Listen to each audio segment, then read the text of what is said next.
Happy Saturday night, everybody. This is a different stream for me. I'm doing the AEW thing. So Dynamite is different than Collision.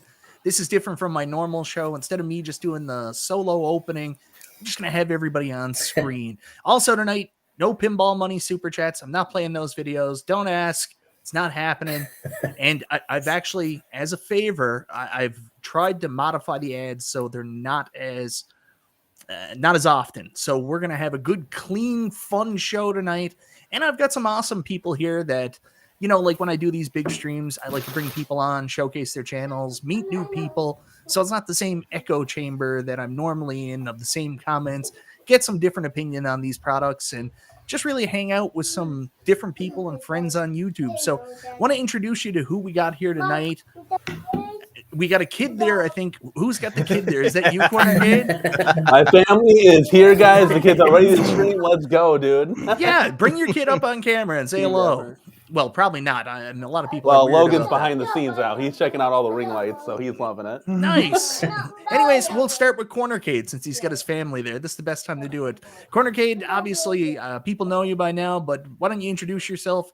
Sent a letter out to Cornercade by registered mail. It made it to him in time, and he's available for the show tonight. What's going on, everybody? Thank you for having me on, Mike B, and everybody else. Cool to see you guys. I think, Todd, this is the first time I'm actually on stream with you, Papa Brad, and Biggie D, so it's good to meet you guys finally on live chatting kind of thing. We got good discussions, guys. We got a lot of cool things to talk about tonight, so it's going to be really exciting. Tonight, we did like a family gameplay in the arcade. So I don't know if anybody checked that out, but for anybody that says YouTubers don't play arcades, you're talking on the wrong channel here because we play these things at least once a day. So we're supposed to play our games? Yeah, of course, right? What an odd concept. That's weird. What's going on? All right, so moving down, we're not going to go in order. Next up is my buddy Papa Brad. How you doing, Papa Brad? Hey, what's happening? Nice to be here, Michael B. Oh, man. Welcome, my man. Man, I need to disclose that I am in a Skype group with AtGames. Rexer told me before I came on the stream that if I didn't do that, hell would be paid. So let me disclose that I am an AtGames shill. I'm in the same Skype thread. Bill, you're in there too. I'm sorry to out you, Bill, but that's okay. It's fair. Now, I joined it years ago, and originally we had to sign an NDA when I came in, but I don't think that's active anymore. No. My NDA is gone, and they just invite people now. There's no ifs, ands, or buts about it. It's just like welcome. Yeah. And the information isn't given early. Like we don't know what's coming out like 2 months early. It's basically just, hey, here's some news. If you want to report on it, do it. So it's not some secret evil society. It's just, hey, we got AtGames news. So, Brad, anything else other than your disclosure you want to tell people? I made my first VR review today that I've ever made. I made a review for Walkabout Golf. So check it out on my channel, Papa Brad's Gaming. Entered the Matrix and did some VR. Pretty cool. Reaching out, trying some different things, having some fun. That's what it's all about, having fun with friends, right? Exactly. What system did you play it on? Is it on the Quest 3? I have the Quest 3. That's my first VR headset ever. So I got that on the urging of my friends, Brooklyn Menace. He said, he's been after me for a long time. He loves VR.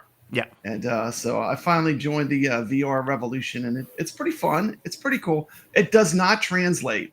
Like, you cannot show it because it's so different when you're wearing the headset. Yeah. That it doesn't really translate to video. But it is great. It's a great experience. It's weird because I got my first Quest 2. That's the only one I've ever had. And I got it through an actual paid sponsorship with, and I don't know who that was with. I don't know if it was Zen Pinball or if it was with Quest, but they sent me a Quest as payment for doing this video. And I reviewed Pinball FX VR for the Star Wars thing. And I want to get that. I had to record it, and it's the weirdest thing because it records in like this little small boxy type thing, and you got to stretch it. So, yeah, it is really hard to showcase what you're seeing in VR compared to actually recording the video for it. Anyways, go too far into that. Next up, Biggie D coming all the way from Arizona. You were just in Florida a little while ago too, weren't you, man? Yeah, I just got back from Orlando and was at Universal Studios for about a week, or a little over a week, actually, 8 days total. But it was a really cool experience. There's a lot of stuff for people that like home arcade there, because there's arcades at like every park, and they have some pretty good ones in there. And everything's high end, and it's expensive, of course, but it's fun. And I had a great time with it. Probably my favorite ride there was the Transformers 3D ride. Oh, nice. It's just incredible. I was there in 2011.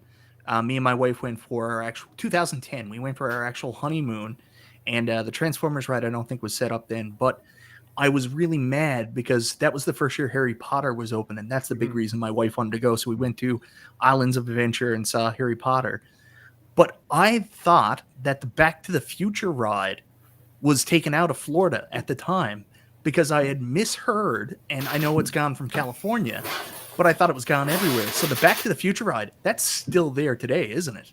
It is. No, it's gone now. It's not. It's gone now. Yes, Simpsons but- moved in there. Michael, they did save ET for you. ET is still there. I don't want ET. ET You can can go to still hell. phone home. In your Not in nightmares. Hollywood, only in Florida. Biggie, did you go on the Velocicoaster? I was going to go, but it was a 90-minute wait. I was like, screw it. man. I'm not doing that.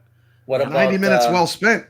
What I about ended the up Hulk? riding King Kong twice because there was no wait. So I Any was like, any I'm other just roller doing that coasters? ride. Love Kong. Incredible Hulk. Incredible Hulk, I didn't get a chance to ride that one either. Hulk I is did ride the Brad. Harry Potter roller I coaster. love the though. Incredible Hulk That was roller Oh, good. coaster. it's awesome. It just takes off. Did you do the lame stuff we did? Like when we went, did you go get butterbeer and buy a wand? I did get the Always. beer for Simpsons. Nice. Yeah, Nice. You had a that Duff. beer I did have, and it wasn't that great, but No. just having the can and having the logo and all that on there was cool. What- Duff beer. And then so they've was got it the just bar. was it just Duff? Did they have Fudd? Which I think is They didn't have Fudd. No. if It you're a was Simpsons just fan, you Duff. might remember Fudd. Just Duff, Duff- and Duff it wasn't Man. that great. It was some brewery out of Florida, actually. Oh yeah. And but the park was cool. I really liked the Moe's Tavern. That was a lot of fun. And then they have the burger place, Krusty Burger. So Oh, yeah. if you grew up Krusty watching Burgers. Simpsons, it's like fantastic place. Yeah. Did you do Tron? Did you go to Disney World? Tron, I did not. That was at Disney World, and I didn't go to Disney World. Oh, so The only giant Universal. pink donuts. I remember that. The big pink donuts. Yeah. You have to have a Simpsons. reservation to ride Tron, though. You can't just go into the park and ride it. Oh wow. Yeah, Weird. because it's a new See, ride. my next thing the next time I go down to Florida is the Galaxy's Edge. I really want to see that Star Yeah. Wars stuff. That looks amazing.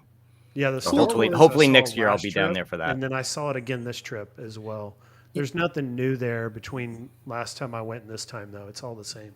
Maybe that should be the next meetup is Disney World, Mike. Well, apparently, That would be, there you go. apparently we're going to talk about this tonight because apparently Cornercade has been working on something with you, Phil, or it's being discussed, some kind of event next year in Chicago. Do you guys know Well, anything about this? Oh, are we going to go to Galloping Ghosts? Yeah, is that the apparently it's plan? another trip to Galloping Ghost, apparently. Yeah. So, I get angry when I don't plan it. I need Yeah, that. well, everyone's invited. I mean, Travis wants to come fly out, wants to sleep on the couch. He told me he doesn't want to stay at a 5-star hotel. He wants to sleep on our couch. I'm like, dude, I got you. Don't worry.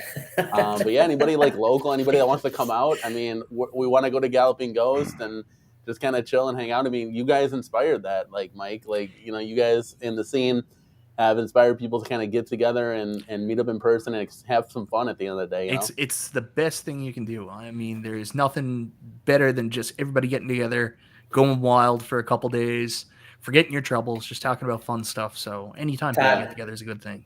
Todd, can you make the trip? Can you drive to Chicago? It's not much further than Cleveland. Todd, you're muted. Oh, muted.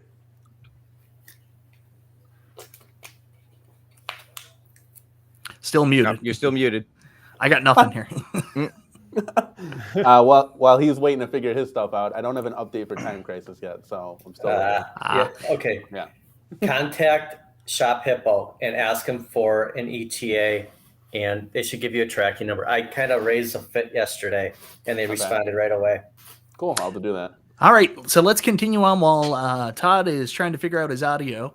Todd, you might have to pop out and pop back in. I promise I will let you back in, brother. PD7, good to see you, my man. Good to see you. Thanks for having me on. Of course, Phil, anytime. So what do you got playing there in the background? You have a little X-Men on the TV We have there. X-Men on the Bobby Sarah. Oh, nice. Actually, I haven't had this on for a while. Doing a show with the bad guy Mike Worley. I usually have my MTV picture over here. Yeah. So I thought X-Men would be fitting. Yeah, One how's of the the new best Saturday arcades. morning show going?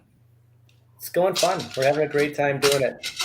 Oh yeah, what's the viewership like Saturday mornings? Us arcade crowd stay up late at night, so yeah, it's tight. It's going to take some time, but yeah. I encourage everybody to check out the bad guy Mike Worley's channel.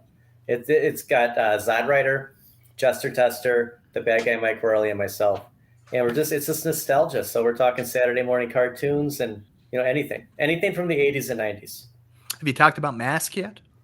Yes, we had a cartoon draft today. Yeah, we each picked 6 cartoons to see who'd have the best selection. Yeah, you all remember Mask? Mask may have the best cartoon theme song of all time. Oh yeah, yeah. We had just a major Christmas that was all Mask toys. I got everything. Wow. The Rhino. I got the. Anyways, I was a lucky kid. I got it. Oh, look at that! Papa Brad's got some stuff here in the background. Nice. All right, so moving on. Bill's Retro Gaming Show. Bill, you make videos. What kind of videos you make? You make like troll videos? No, please no. I'm a drama and hater channel now. Didn't you know? So, Bill, it's good to see you were on last time with us too, right? Yes. So, Bill, this is your second time here doing this.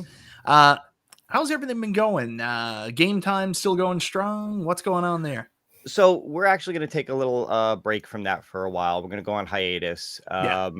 Steven, the Tech Buzz, has decided he wants to move into some different realms. He wants to focus more on retro consoles, games, things like that.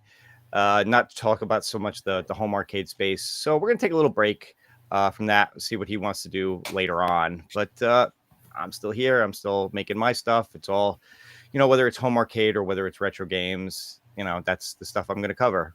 Apparently I cover pinball from time to time too, because we're all pinball channels now. We're all pinball channels. Who doesn't love pinball? Yeah, I like your Stern videos, Bill. Thank you. You know quite a bit about pinball, actually. Can you hear me now? Oh, we can hear you. Todd, thank you so much. I had to scroll down. So we've also got Nerd Lounge Master. Nerd Lounge, it's your first time here. We met each other in Cleveland. You seem like an okay dude. So I said, I'm going to ask you to come on. I actually asked the rest of the Arcade Anonymous crew too, but everybody was busy. They were like, nah, we don't want to do it. Yeah, I'm the only one that doesn't have a life, right?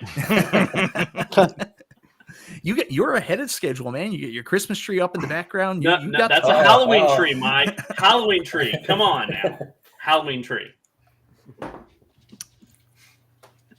This man took me to the airport at 4 a.m. in Cleveland. Todd is the best.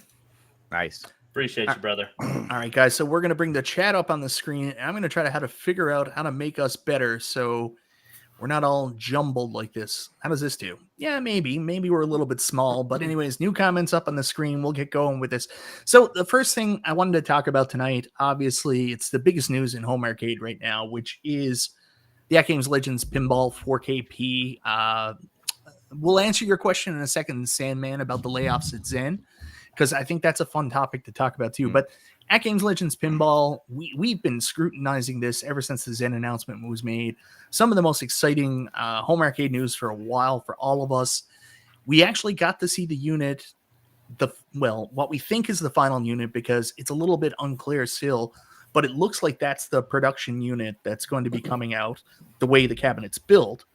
But we also know that we finally saw performance on the Zen tables, and Wagner was very forthcoming. He had the first review out there. He said there's currently a little bit of lag, but Zen acknowledges that this is an early build just to have it on the cabinet, and they're still working on optimizing it. So I wanted to get your guys' take on your first impressions of the AtGames Legends Pinball 4KP with Adam's family running on it.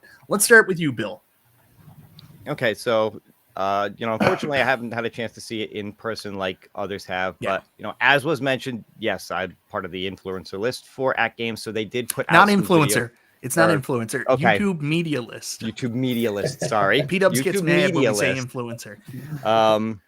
For AtGames, and they did send us out some videos to take a look at, and I gotta say it does look pretty impressive. I actually love the new UI on it. I think it's really cool how it transitions back and forth from game to game. I like that too. It's always hard to tell exactly how good gameplay is from just a video that's posted until you actually play it yourself. But what I'm seeing, I actually kind of like. So, oh man, That's good. Brad, you also are in the AtGames media thread with us. You're a big fan of this so far. I've seen some of your comments. You really like it. Why don't you tell us your thoughts on it? I like it. I mean, this is the best looking AtGames product they've ever made, in my opinion. And I bought a lot of AtGames stuff. This is the best product they've ever made as far as the way it looks. I love the ALP, and I think this is just going to be the next jump. It's a step forward for him. Now, am I a little concerned that the Zen wasn't running perfectly smooth out of the box? Yeah, I'm a little concerned. Yeah. But the thing is, I don't think they had a lot of time. This was kind of like the ET cartridge release. If the choice was rush something out and have something to show, and show it, or hold it back, and I think it's better to show it, even if it's in production, if they're working on it. But I love the other tables that are on it anyway. So yeah. I've been playing those on, getting on the leaderboards on those. So, I mean, I'm happy with the tables, the original ALU had, but I'm sure Zen will get it right. Yeah. I mean, let's be honest here. The AtGames Legends Pinball is awesome in the fact that it comes with these original games. If you like them, that's great. There's a lot of really cool games, and AtGames keeps investing money, working with Magic Pixel, other companies to bring new tables. We say tables in the home arcade space, new virtual pinball tables on the machine for us to play. But it also just hooks up so easy. And the ease of access with this new machine compared to the old machine, it's already got the USB, the HDMI hookups there. You don't need a VIBS board. Everything is ready to go to hook a PC up to it and just run visual pinball, even Pinball FX from a PC. I think we're going to be eating good on this machine, and I'm not too concerned about whether Pinball FX natively doesn't work well right now, because I also know they're going to really focus on this and try to make it work. I think you're right too. It is easy mode for like doing a virtual pin build. This is easy mode. If you've ever tried to set up virtual pinball on a PC, there's a lot that goes into it, as I'm sure you know, Michael, because you've done it. Yeah, and I mean, this is virtual pinball in 4K that you just got to hook a PC up to for like $1,100.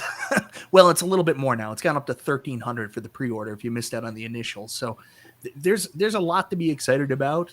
But I also understand we're going to go down to a couple other people because I think they're going to have some comments. But I do got a super chat here from Ezekiel, the Chicago Retro Ranger. What's up, Mike B and fellows? Just got back from the Pinball Expo, met Ralph, and fell in love with pinball. Yeah, let's meet in Chicago, everyone. You didn't see PD7, did you, Ezekiel, when you were there? PD7's in Chicago right now as well, aren't you? Well, live. I was there. I came back. You came back. Where are you two? You're in the great state of Wisconsin, correct? I like to dox people on my show. Pretty close to Milwaukee. Danny and I are about, 20, 25 minutes apart? Yeah, not even. All right, actually, awesome. Drove past Best Buy on my way back today. I'm like, I don't know if Danny's going to be there today, but... No, it's my first weekend off in 2 years, so let's go, dude. I'm staying here right now. Although, hey, on a total side note, we had an 8 a.m. work meeting, so fantastic. Wow. I was there from 8 to 10 on my day off, but that's life. Wow. All right. Thank you very much, Ezekiel. Cornercade, what do you think of this? You're primarily an Arcade1Up dude. Like, you've got flying the flag behind you. But does this interest you at all, the AtGames Legends 4KP, especially with the Zen partnership? Yeah, so I will say this. So much like 19K Fox, it's arcades first, kind of pinball second. I'll always just fall in love with the arcade machines. But the pinball actually has kind of gotten me kind of like interested a little bit. Is it something that's maybe a little bit out of our budget? Probably, and for maybe the average consumer, especially if you wait, it creeps up there, $500 more bucks kind of thing. But the size of it, like I saw, Retro Ralph's video, like him playing it, going through the menus, like it looks cool. And like my wife likes pinball. When we've been to a couple real arcades, she's all about it. She hops on it. Would it be something we buy? Probably not, just because of that, just being a little bit pricey and just not having the space for it. I think that's the bigger issue. Like if we got this thing, it would go in the kitchen. And it's like, well, what kind of fun is that? Like, like don't tell Steps that. Believe me, trust me, she gave me such a hard time about having some machines in my basement kitchen. Yeah, that's hilarious. But no, we're gonna put the Atari pub table there when we're getting that at $2.99 sale. But that's a great deal at $2.99. Yeah, it's like at Ollie's right now. So that's gonna be. You and I are gonna have to. We're gonna have to go together. We should go to Ollie's.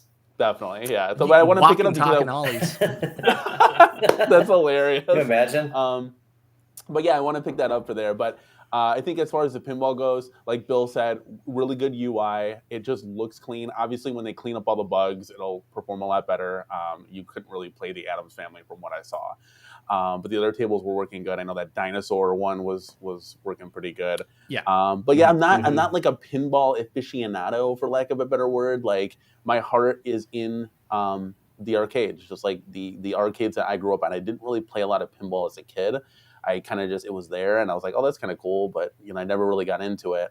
So for me, it's like arcades first, pinball second. I would definitely play real pinball if it was in a arcade. And this is a really cool product. Like, just to sum it up, if AtGames were to send me a pinball, you're damn right I'd do a review on it, and I'd probably fall in love with it. But am I gonna go out and buy it for $1,200, $1,300, $1,400? Probably not. I'd rather get 2 1-ups. So guys, we don't actually say on air we want them to send review products. Like, yeah. I said if they were to send me one. That's a rookie. Rookie move, man. Rookie move. All right, so PD7, we're going to come back to you last because you were actually at the convention, so you've got some hands-on experience. I want to go to you, Biggie D. Biggie D, I talked to you a little bit before the show about this. So this is not a product that's currently on your radar, and for you, it's the price point, and that's an interesting discussion here. I did want to talk about a little bit. So do you want to give your take on the AtGames Legends pinball and how you feel about it? Yeah, I think the hardware and like what you're seeing on the outside, the cabinet design, the size of the back box, all that stuff looks incredible. It's really put together well, very high quality, high components in there. And one thing I just can't get over though is the price. It's going to cost me $1,200 if I had bought it the weekend of, and then now it's up to I think $1,400 or $1,500 with shipping. So it's just out of my price range. I can't responsibly spend that much money on a home arcade right now. I'm still in an apartment. I want to get into a house. Once I do that, then I should start buying that stuff because all that's going to do is delay my ability to get into a larger home to be able to have room for stuff like that. And I don't really want to sell my Attack from Mars. I play that one actually still. And I'm thinking about doing the Mystery Encoder mod here very soon and getting the Star Wars and the X-Men and all that on there.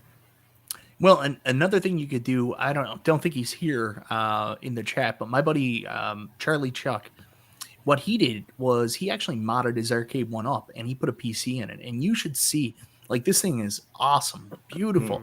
If you're interested in doing like visual pinball and you got like a spare PC that can run it, like just go check out some of the mods people have done on these Arcade1Up pinballs.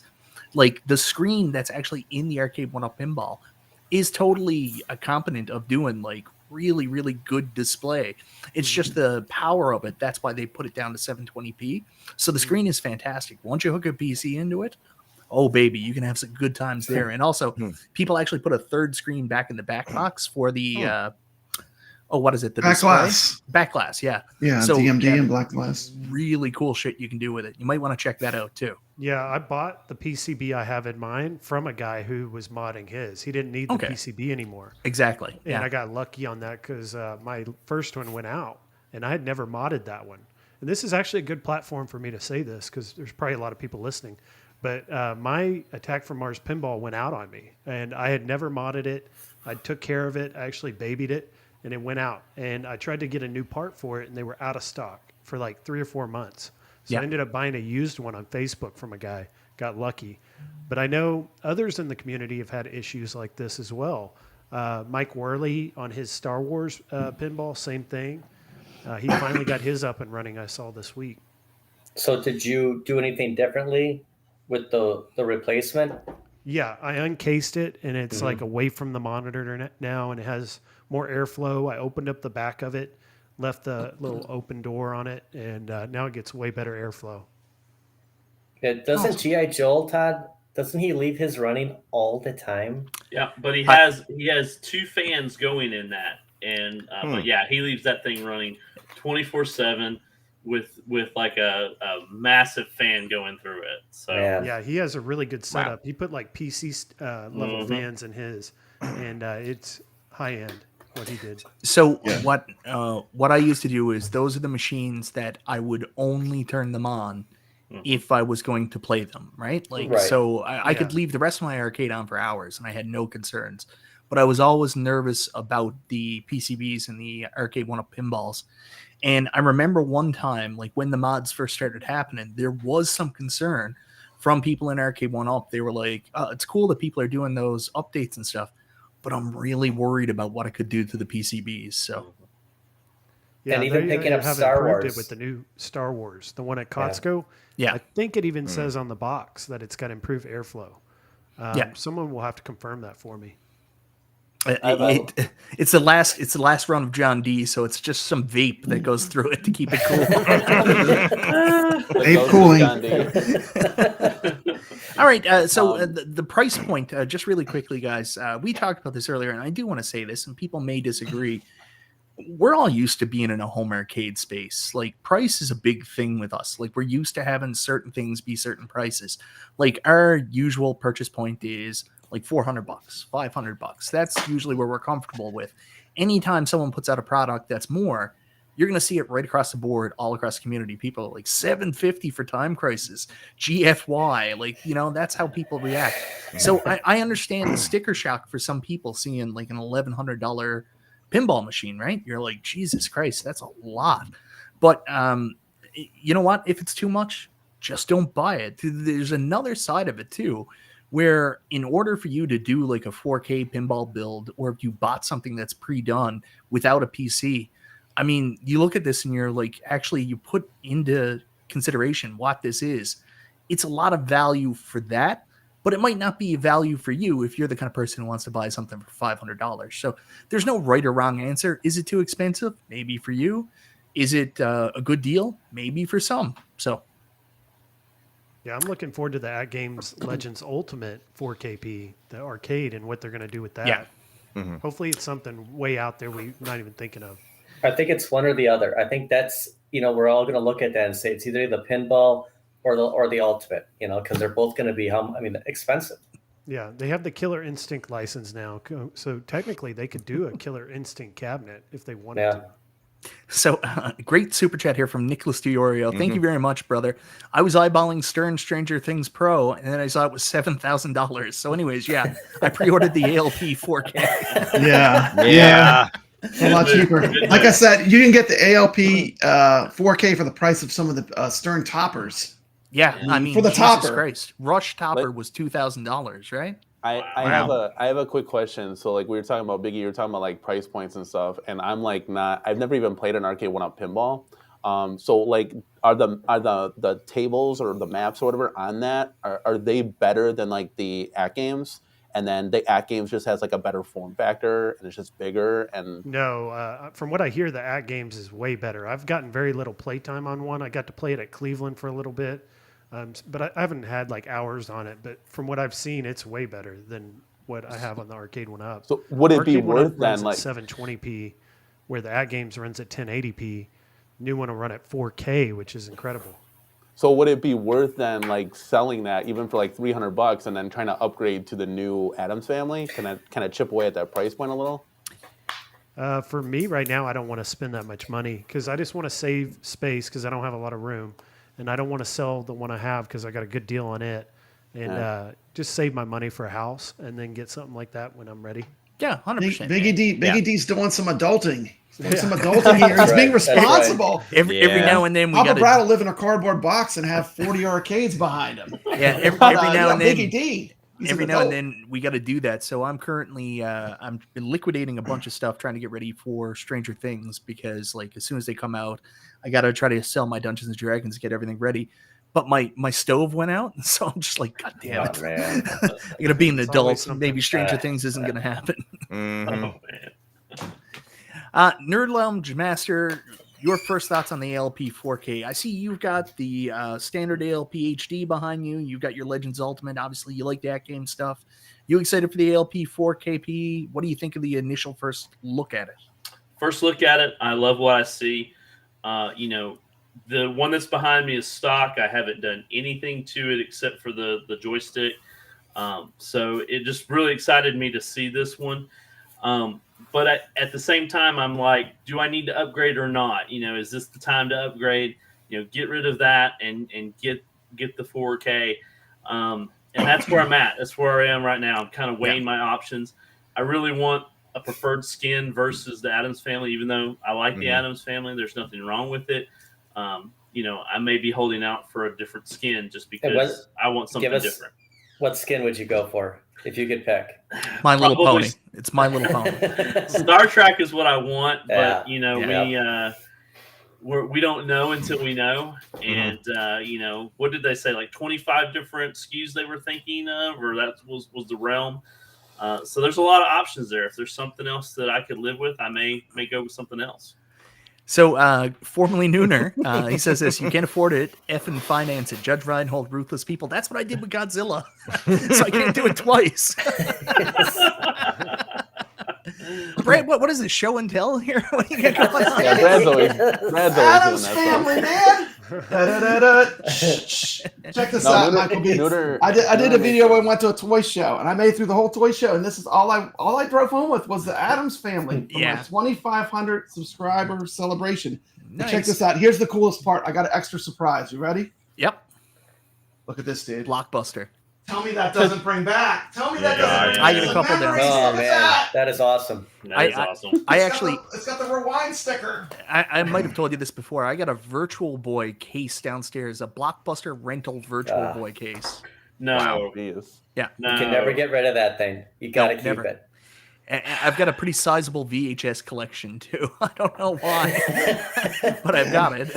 Hey, when I bought this at the table, the guy's like, "VHS is coming back. VHS it is actually." Yeah. I was like, wow, I didn't know that, but thank you. I'll take this Addams Family tape for $5. So I went out game hunting with a couple of my old YouTube friends when I was in Cleveland, and that's all they were looking for. They were just VHS hunting, and I was like, "Really? You guys are nuts!" But it's coming back in a big way. Like, I got a bunch of old VHS, so that's good. Oh yeah, crazy. Get on eBay, Biggie D. There's sure ALP 4KP. I think horror movies especially are popular on VHS. If you have the horror movies, like the old horror movies, I've got some goddamn horror movie gems. It's amazing.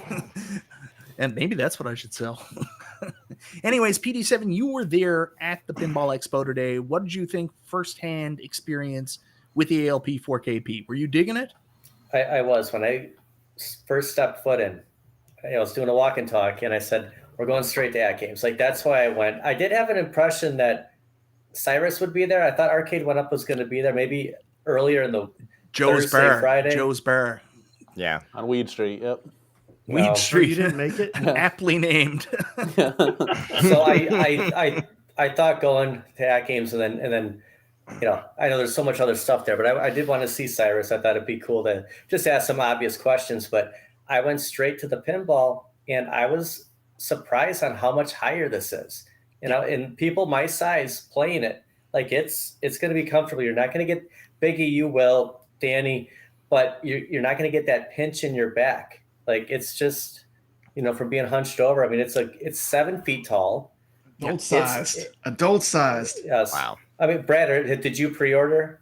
I pre-ordered it. Yeah, day one. Like mm-hmm. as soon as I saw it was coming out, I was like, I was following it. When they showed the engineering sample, and I was like, God, that art is just hideous. I couldn't even I had to force myself to not puke when I looked at the art. I was like, what were they thinking with that art? I mean, it's got rainbows on the side. Go easy.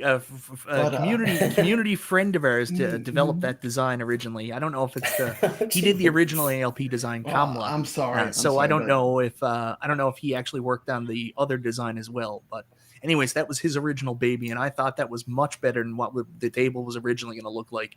If you were in the media thread way back when the ALP first came out, you'd be like, man, that art is beautiful compared to what it originally was. Yeah, God knows what else they had on the potential designs. But to me, when I saw that Addams Family art, I was like 1,000% better. Yeah. Like to me, that is a table I love. And I've played the real pinball a lot. And it's a table I love. So I mean, it was the right table for me because I like the table already. I love horror stuff. I love creepy stuff. Addams Family's right in my wheelhouse thing that I like. Yeah, it's what I like. Yeah. But I totally understand people that want to wait for a different skin, which they said they're going to do down the road. I'm with Todd. I want Star Trek just because my dad was a huge Star Trek fan, and I get it just because of that. but I couldn't get confirmation. So I mean, there was a couple of representatives there, and they couldn't give me anything, but I could just tell like there's more stuff coming. It's just how long would that be? Because I want to get my hands on one of these. Did you meet the elusive PK? Did you see PK there? There was a gentleman and a woman there. I'm not sure. And neither the guy was not at Cleveland, but the woman was. I didn't catch their names. Oh, okay. So you saw I think it was she had Delilah? black hair. Delilah? I didn't get a name. Yeah. Delilah was in Cleveland, and I don't know who the dude was. I'd have to go back and look. But he knew more than what he could tell, and I wasn't recording or anything. I wanted to tell. I go, dude, is there a Star Trek coming or not? So you were just like, I don't care about any of that. Star Trek. I Star Trek. Those booths. Wish I'd been there. I would have gave him a 20 and Trek. said, "Come on, give me some info." Yep. So there's a lot of confusion with that, and a lot of people second guess AtGames doing that, talking about we're gonna have all these skins down the line, because it's the same thing that happened with Arcade1Up. Killer Instinct. You announced this new 100%. Killer Instinct 3/4 scale, and then the minute's about to go on sale, you're like, we're also doing a Pro, and then people are like, well, screw my 3/4 now, I'll get the Pro, and then when the Pro comes out, the price drops. Anyways, but the thing I like about what AtGames did there is the fact that they're telling people up front, like, they don't care. Like, you can pay $1,100 or you can pay $1,500 if you want a different skin or whatever it's going to cost when it eventually comes out. At least they're telling you guys that they're coming out with different skins. That's right. Transparency. That's upfront. So good on them for at least doing that, right? But at least the backlash will change. Like, I mean, you're going to trick your mind. You're going to think you're playing, Space Invaders or any table on there. Yeah. So yeah, that's a big screen on the back box. It's 27 or 32. I thought it was 20 inch. It's big. I went right up to it. How big is it? I thought it was like 24 inches, the same as the Buy Stuff back box. Is it bigger? It was. It's 27. Wow. I don't know if it was 27. I think sure, though. Let me check. Bill, Brad, 20. you guys probably pay more attention to that chat than Yeah, I do. I want to say it was 24, but I thought it was 24. 100%. Yeah. To me, I wouldn't discount the original tables. Like when they were showing the other tables, like Dinosaur Dynasty on that thing looked amazing. Yeah. I mean, and the thing is, AtGames has been optimizing those because they've had those licenses. So they've had the runway to have those be awesome. And everyone I heard that played like the Taito tables or the included tables, they seem to be impressed with it, But that's because they've had the development time on those tables to have them to really work on it. To get them polished to where they should be. Yeah, it's 23.8.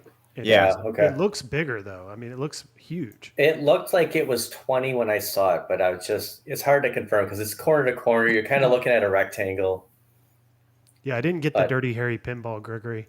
I found one locally here for $1,100. Really good shape.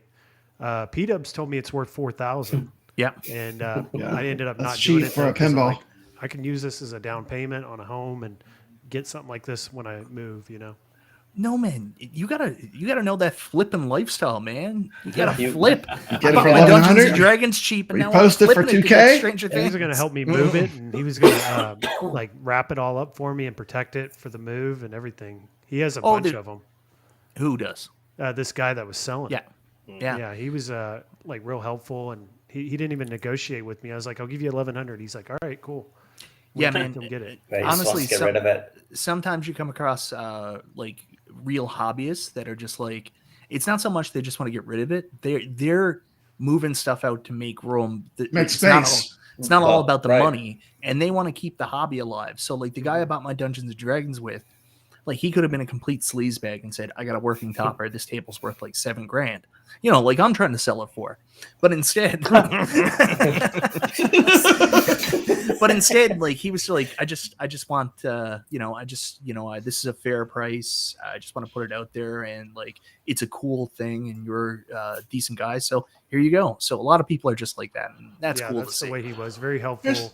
And nothing wrong with liking money, though. There's nothing, Michael B. There's nothing wrong with liking. I like money too. I'm a friend of money. I like money. There's nothing wrong with that. Who doesn't like money? He had the World Cup soccer, and he had the Kiss.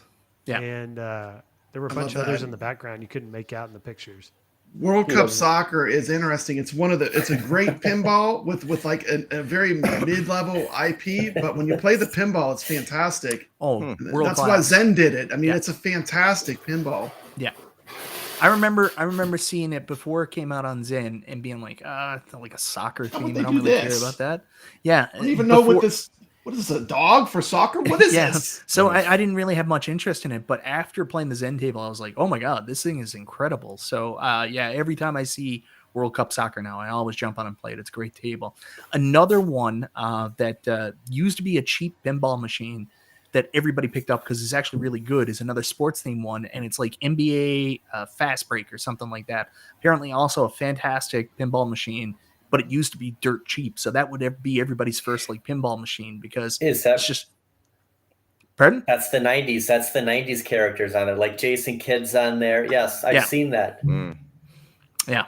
All right. So anyways, ALP looks pretty good. Thank you very much for your feedback on that one. Phil?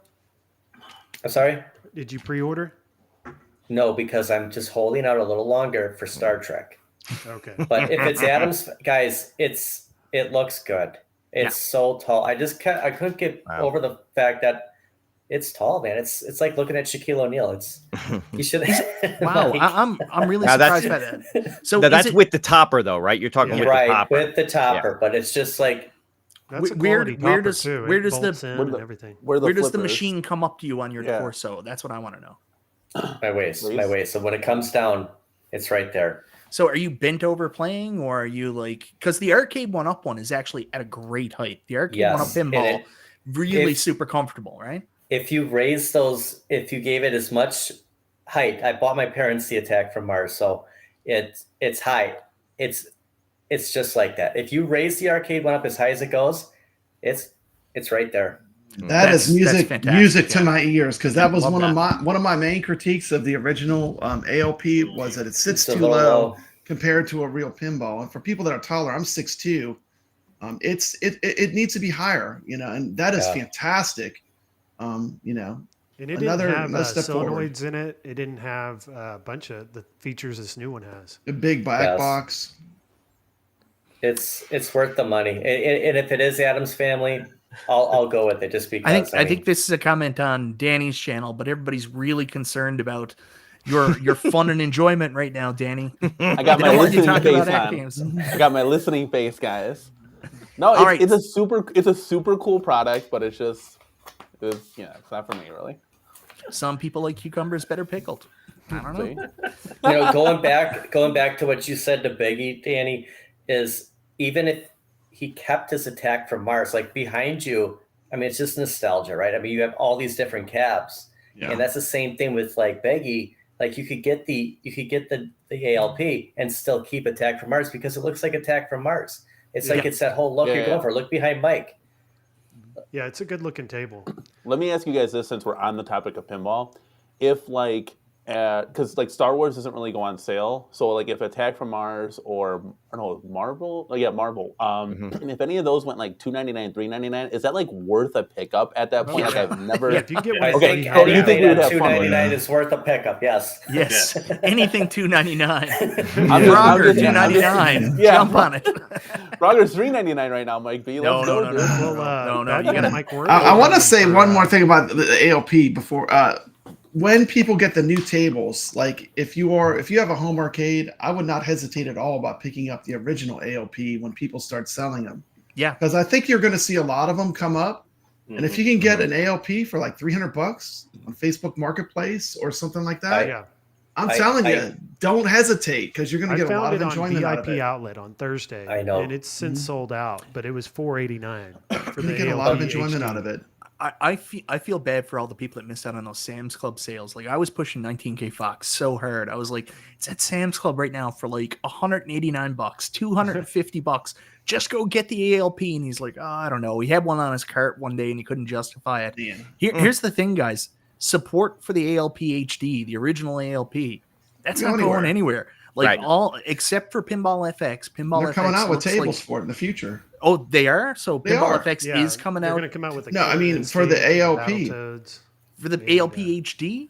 Yeah. Yeah, the Not HD Zen, still not the gonna have Zen. tables No, coming he's out. just talking about in general, like the battle. In general, like they're codes, gonna still that have stuff tables is still coming coming. out. That's what I was still coming out for saying, it. but I just wanted to confirm that no Pinball FX as of right now. That's No, going to no be Pinball HD. FX. That's going to be 4K exclusive. But everything else, like the Killer Instinct table, Still come out. that's coming out on the ALP. So like, Yeah, don't. HD. It's not like this is gonna. It's not like this is the Nintendo and now it's Super Nintendo time. Right. Two of these products are going to run concurrent. AtGames is still making the original Yeah. ALP HD as well. So honestly, there's no wrong The answer. ALU is Right. sold out right now. You Yeah. have to pre-order it. Yep, and there's going to be Mhm. more ALUs. It'll be the same thing with the ALU 4KP. It's just going to be two different brands. And Sam's is crazy with the pricing too. It's like we got barbecue grills to put out. These ALUs $250. Well, how about a second one? Because it's like $250 for an ALU. I know, but- I'm like, you don't understand. Barbecue grills go here, and they just get rid of whatever it is. Well, They don't care at that point. It's taking it's- up their barbecue grill space. It's the same thing with like when Blitz sold out like crazy because like whoever was at Arcade1Up was telling these box stores and stuff, they're like, you're gonna want to get a lot of these are gonna fly off the shelves, and then they sat there for like 4 weeks and never sold, and then the guys are like, well, we got patio furniture we got to put in here, so just mark them down to $200. Mhm. I mean, Anyways, guys, I want to transition away from the ALP 4KP now, and thank you very much for your feedback on that. So I want to talk about some other stuff in the Arcade1Up space, and there's some other stuff I want to talk about. So very quickly, I've got Pac-Man on the thumbnail, and there's a reason for that. Two reasons, actually. The first one is, who here likes Pac-Man like gear, like Pac-Man memorabilia, clothes, stuff like that? Does anybody have some Brad. Pac-Man stuff? Apparently, Papa Brad does. Of course he does. He's got everything there. Yeah. So I got some Pac-Man lights right behind me, right there. nice. Yeah. Yeah, I, got two I lights bought too. the Pac-Man Look at Timex Biggie. watch a couple years ago. I don't wear it anymore, but I jumped on that one. Biggie's got the light. Friday morning, an advertisement came up for probably the weirdest collaboration I've ever seen. Pac-Man Crocs. Like, Really? damn, sign me up. Yeah, Mike B's Well- getting those. Sold. That might be better than the boots. Okay, I think we can. I think I could wear the Pac-Man Crocs over the boots. I'm just saying. yeah, well, I've been it's seeing just- are the My Arcade. They have Miss Pac-Man and Pac-Man Galaga. And they make these little miniature arcades, these little miniature handhelds. Yeah. They're only like $20-$30. Oh, yeah. I found some for $15. And they have like Data East games on them, and kind of Yeah. cool. Well, I mean, it's good if you don't want to spend a lot of money. Usually, you can play these. I've heard sometimes the My Arcade does have the console ports though, so that's the only thing to be careful of. Like a lot of times, you see those in Walmart, and you're like, awesome. Then you get it home, and you're like, console port. This is like the collector-cade. Yeah, I'm Great. not expecting much. NES version. $15, $20. So it's Yeah. like, what can you expect? Anyways, so just quickly, I wanted to talk about that. You guys follow Numskull quarter arcades? Like everybody's been waiting for the very expensive Teenage Mutant Ninja Turtles quarter arcade to come out. But we actually got a little bit of an announcement. They're coming out with a bunch of announcements in the next little while. They announced their first new cabinet today. They're doing Burger Time. How about Right. that? Oh, cool. Wow. Love Yeah. Burger Time. I love Those are Burger Time much too. bigger, Love right? it. They're like bigger than the New Wave toys. They're quite a bit bigger and quite a bit more expensive. Oh yeah, Really they expensive. are not cheap at all. No. They're and to coin a phrase, Mike, it's still desk shit. It is. Bigger than- So I personally I don't think I could ever justify buying one of those at the price that they do. It was kind of cool to see them, like you said, announce Burger Time, although they did say, I think What they is said it, like 2024 or even 2025. So it might not even come out for over a year.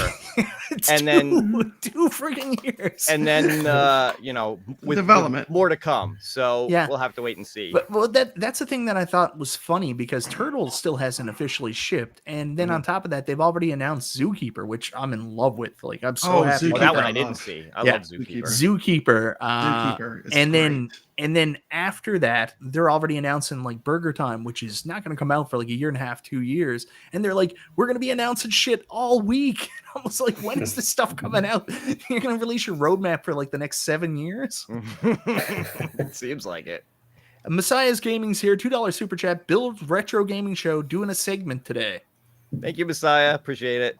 Well, it's nice to see Messiah here. Yep. Yeah. I was very lucky. Some of you guys that were in Cleveland know I left the convention early on Sunday because my friends really wanted to go hang out for a little bit and they wanted me to go out to a meal with them. So what happened was the New Wave Toys guys at the end were like, we don't want to take this stuff home. So they actually gave out a bunch of their replicates to the people that were around the booth and stuff. And I wasn't there. And all convention, I was eyeing that Cubert.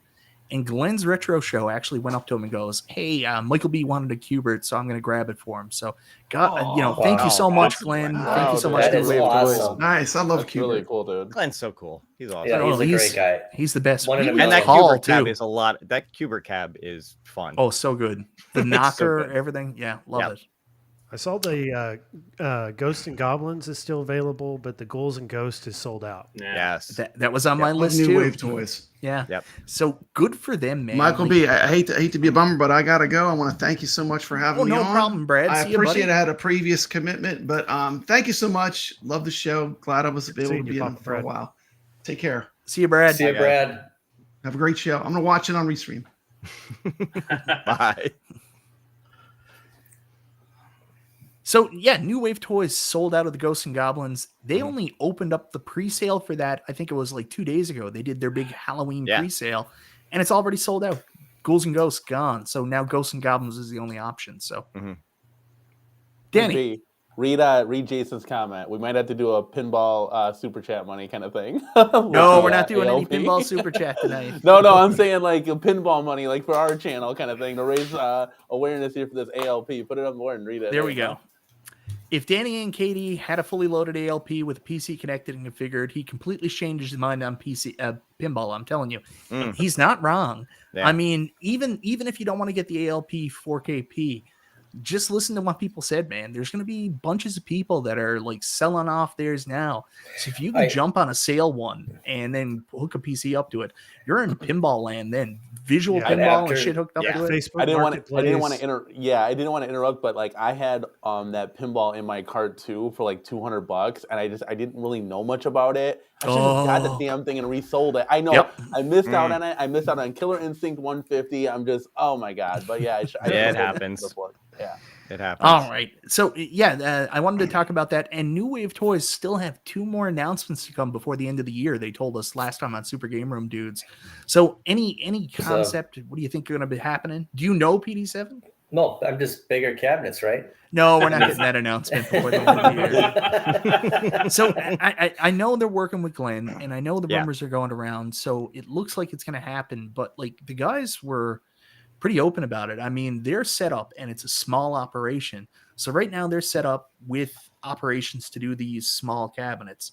Right. I mean, that's a big undertaking for a team of 6-7 people to then move to a major production, like big cabinets. Like you look at the complications Arcade1Up has, and Arcade1Up has this conglomerate of tastemakers originally, well, still tastemakers, but like all the experience and money they had coming from Hatchimals, plus these funding organizations, the number of warehouses they had. So that'd be a big swing for them. So as much as we say we want it, like pump the brakes and let's make sure they do it right, because we want to make sure that New Wave Toys stays around and keeps doing awesome shit. Right. Yeah. Anyways, one, the Ghosts and Goblins, Ghouls and Ghosts. I like that it has the coin op function. That's incredible. That's really cool. It's a neat feature. It's a very cool feature. You got to use the tweezers though. The coins are too small to put in. So you're like, time for another game. Yeah, I went to the website today because I was going to shop one, and that's the one I want, and it's sold out. So it gave me a reason not to buy it. Well, don't worry. You can get it on the secondary market for way too much money. That's the way these New Wave Toys cabs go.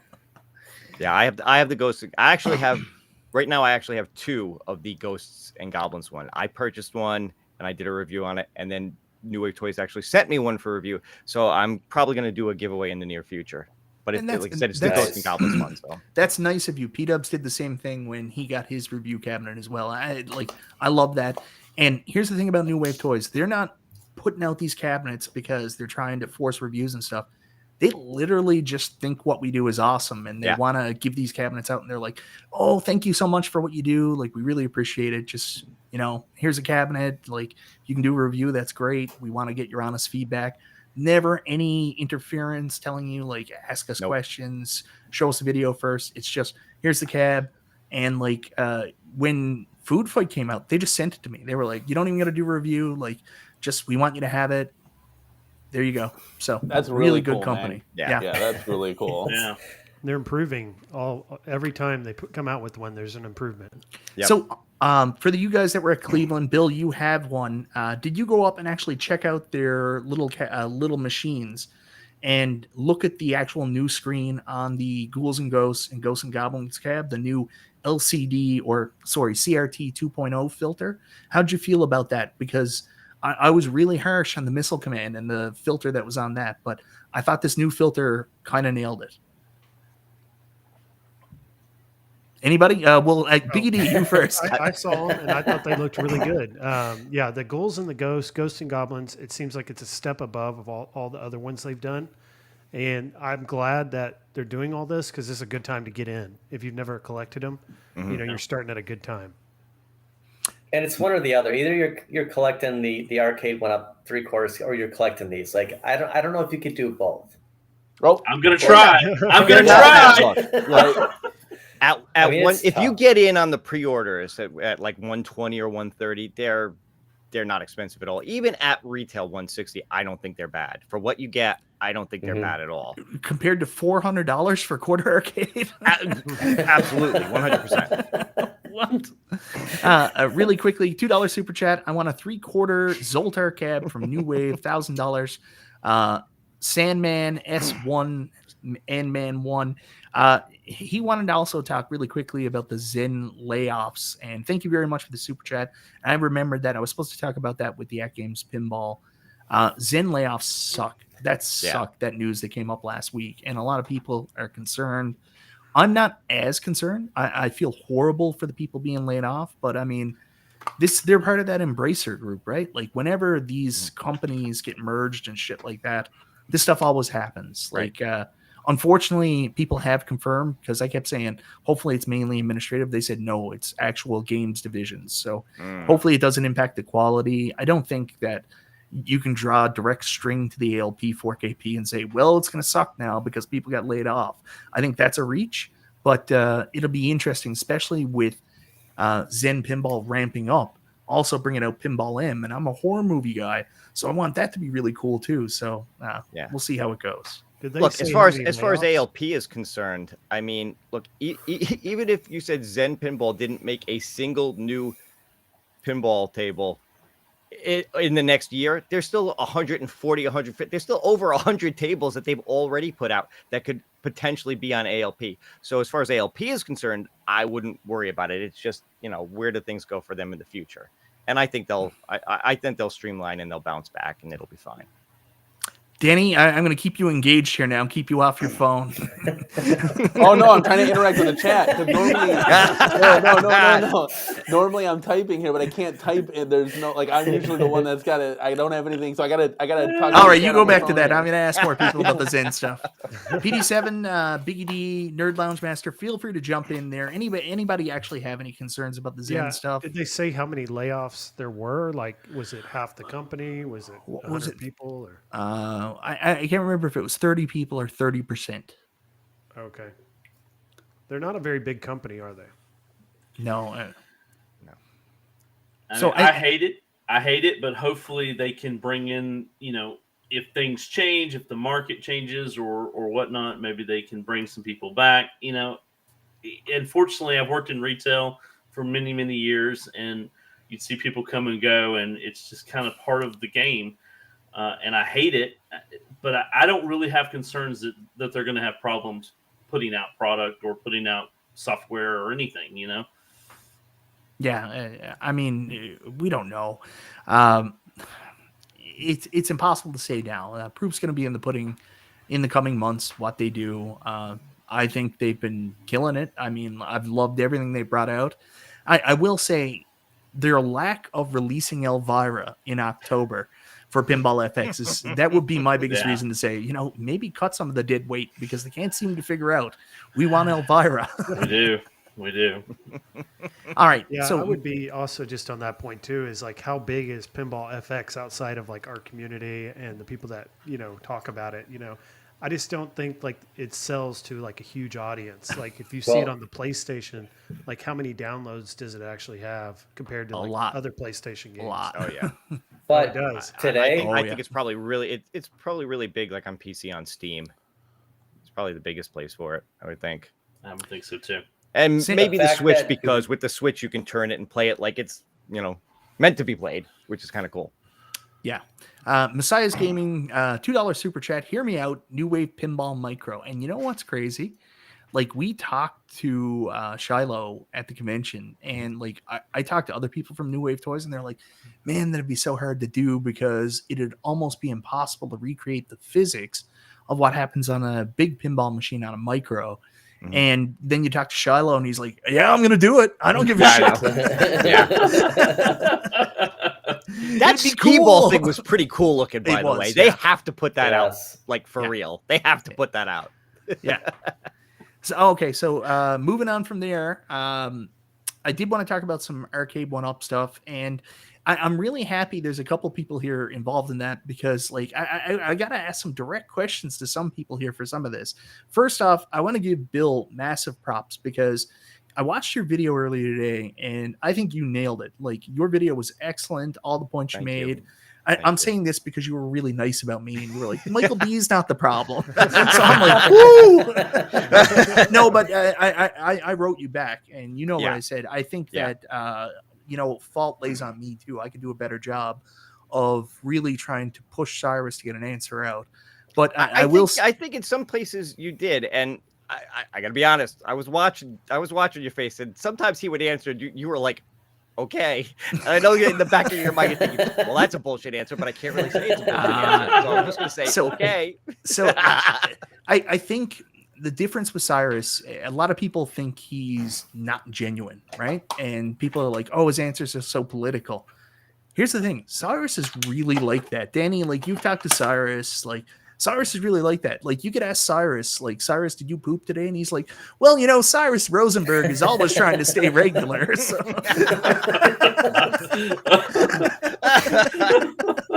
Like I could This literally, is how he talks. Yeah, I could literally text the guy right now and he'd be like, hey, what's going on? Like he'll get back to you. He's very, very genuine. And I think he just puts a lot of coach speak when the lights are turned on.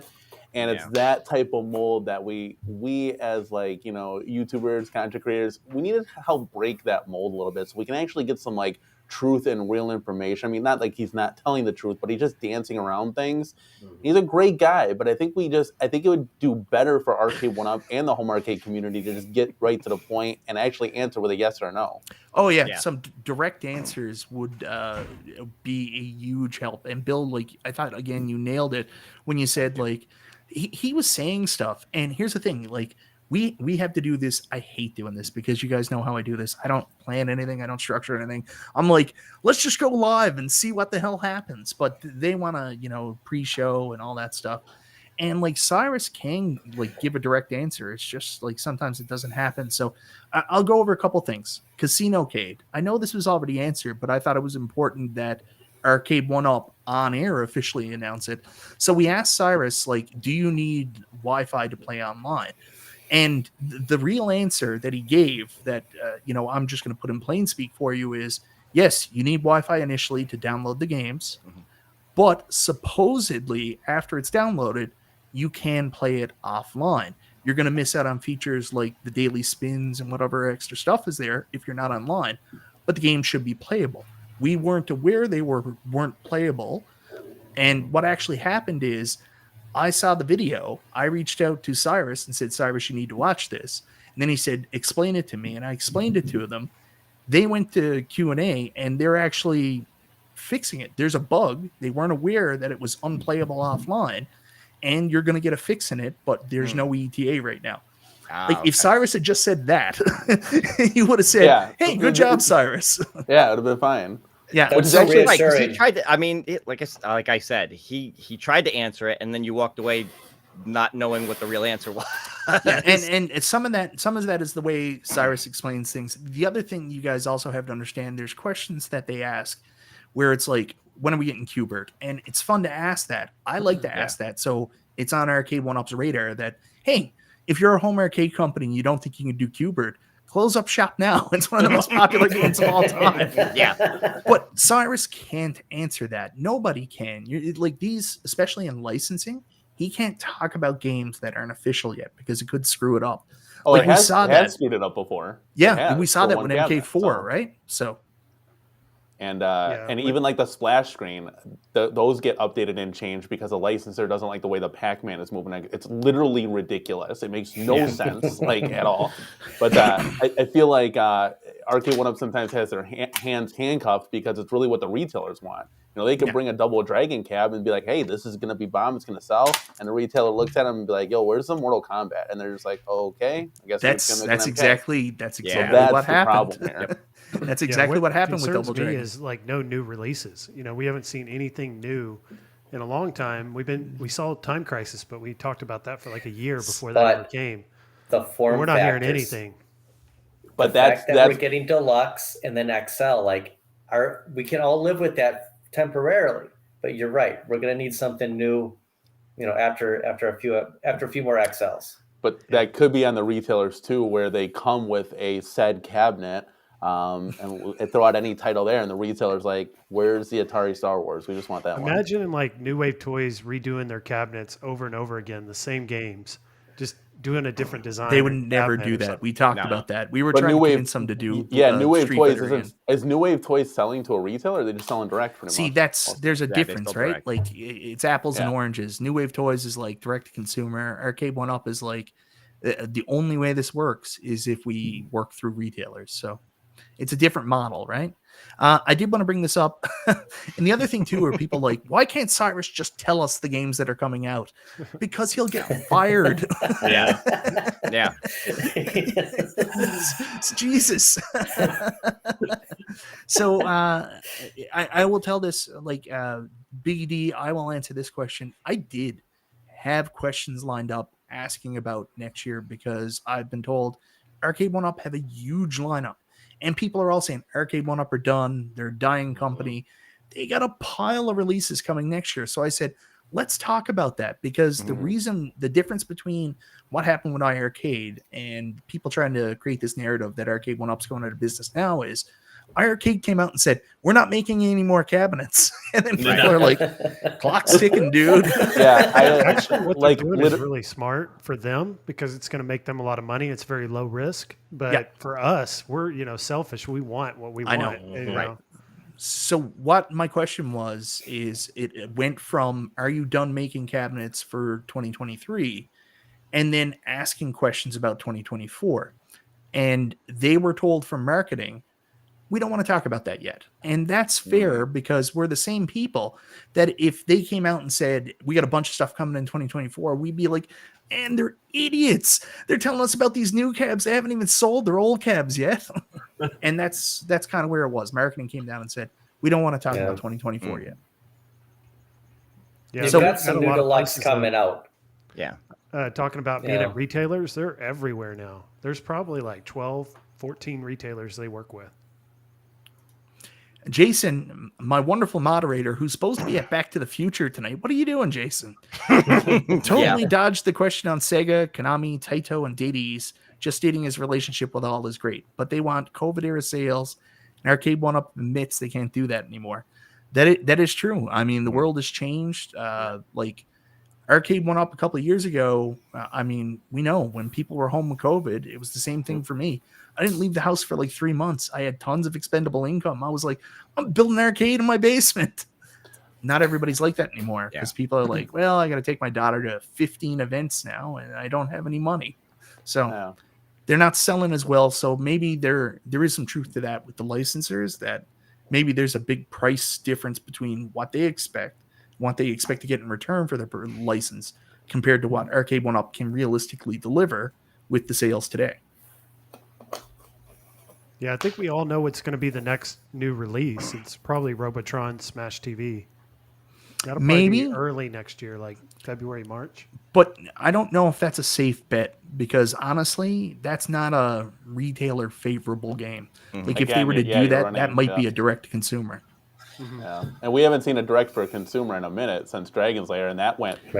So that went back to the retailer. So I think Arcade1Up would kind of be hesitant to doing something like that again because it's all about making money. It's not about losing money. Like they lost a ton of money, I guess, in Blitz, and it's just they don't want to make those same mistakes because you make too many of those mistakes, you might end up out of a job kind of thing. No company, no more kind of thing. So definitely you want to play your safe bets, and it stinks that like it's a catch-22 because you're selling to the retailer because they're your biggest advocate and buyer, but then it also hinders you because you can't get those titles. You don't think for 10 seconds Arcade1Up wants to come out with a Sega Jurassic Park shooter or a Sega Star Wars trilogy, even though they cost a lot of money to produce. They know they would sell out in a heartbeat. It's just getting the consumer to buy in. I should just go right up to the top at my job and just get in contact with whoever buys this stuff and say, look, do it. And this is why. Do you have that kind of power, Danny? Like, are you nostalgic? Again, do you want a $20 bill? Mike B, you miss every shot that you don't take. So if send an email, let's see what happens. You know what I'm saying? I definitely think they need to upgrade their hardware so they can do better games. Like what Danny was just saying, Jurassic Park would sell out in an instant, if they made it. They just don't have the hardware to do that right now, and they need to focus on that. 100%. I mean, like there's things that we don't know. Like I'm always trying to find these out, and I try to mention these, and other people do too. That like for one, like people are talking about like, oh, House of the Dead, and one, can Arcade1Up's current hardware even run it? Probably not. Two, here's the thing: Arcade1Up just can't go and get like these emulators off the internet and throw those on their cabs. They did that the first year they were open. They can't do it anymore. They got to buy commercial emulators. So it all depends on whether or not commercial emulators exist. And like then, if commercial emulators don't exist, they're doing stuff like they did with Blitz, which Blitz isn't an emulated game. Blitz is a remade game, basically. So is weird ways they got to do it, right? So hardware is one. With the prevalence of the rock chips now, and with like a lot of these chip shortages being out, we should see them be able to upscale and do some more advanced games. But from a business perspective, maybe the best thing to do is go back to the 80s because they're low mileage, like their hardware can run it, low development cost, and honestly, people will buy that shit. Yeah. I mean, we're still getting a rumored 80s cap. I mean, they didn't say we weren't. I mean, it could happen early next year, right? Well, you might be right, Biggie D. Like, I'm still skeptical because I think it would be a hard sell at retail, but maybe that was Robotron. I don't know. And it seems like Travis has that data from that email they sent out, the marketing email asking, which one would you like to see in 2024? Right. I mean, third, if they were smart, Robotron they came would up. just do whatever's number one on that list. Yeah.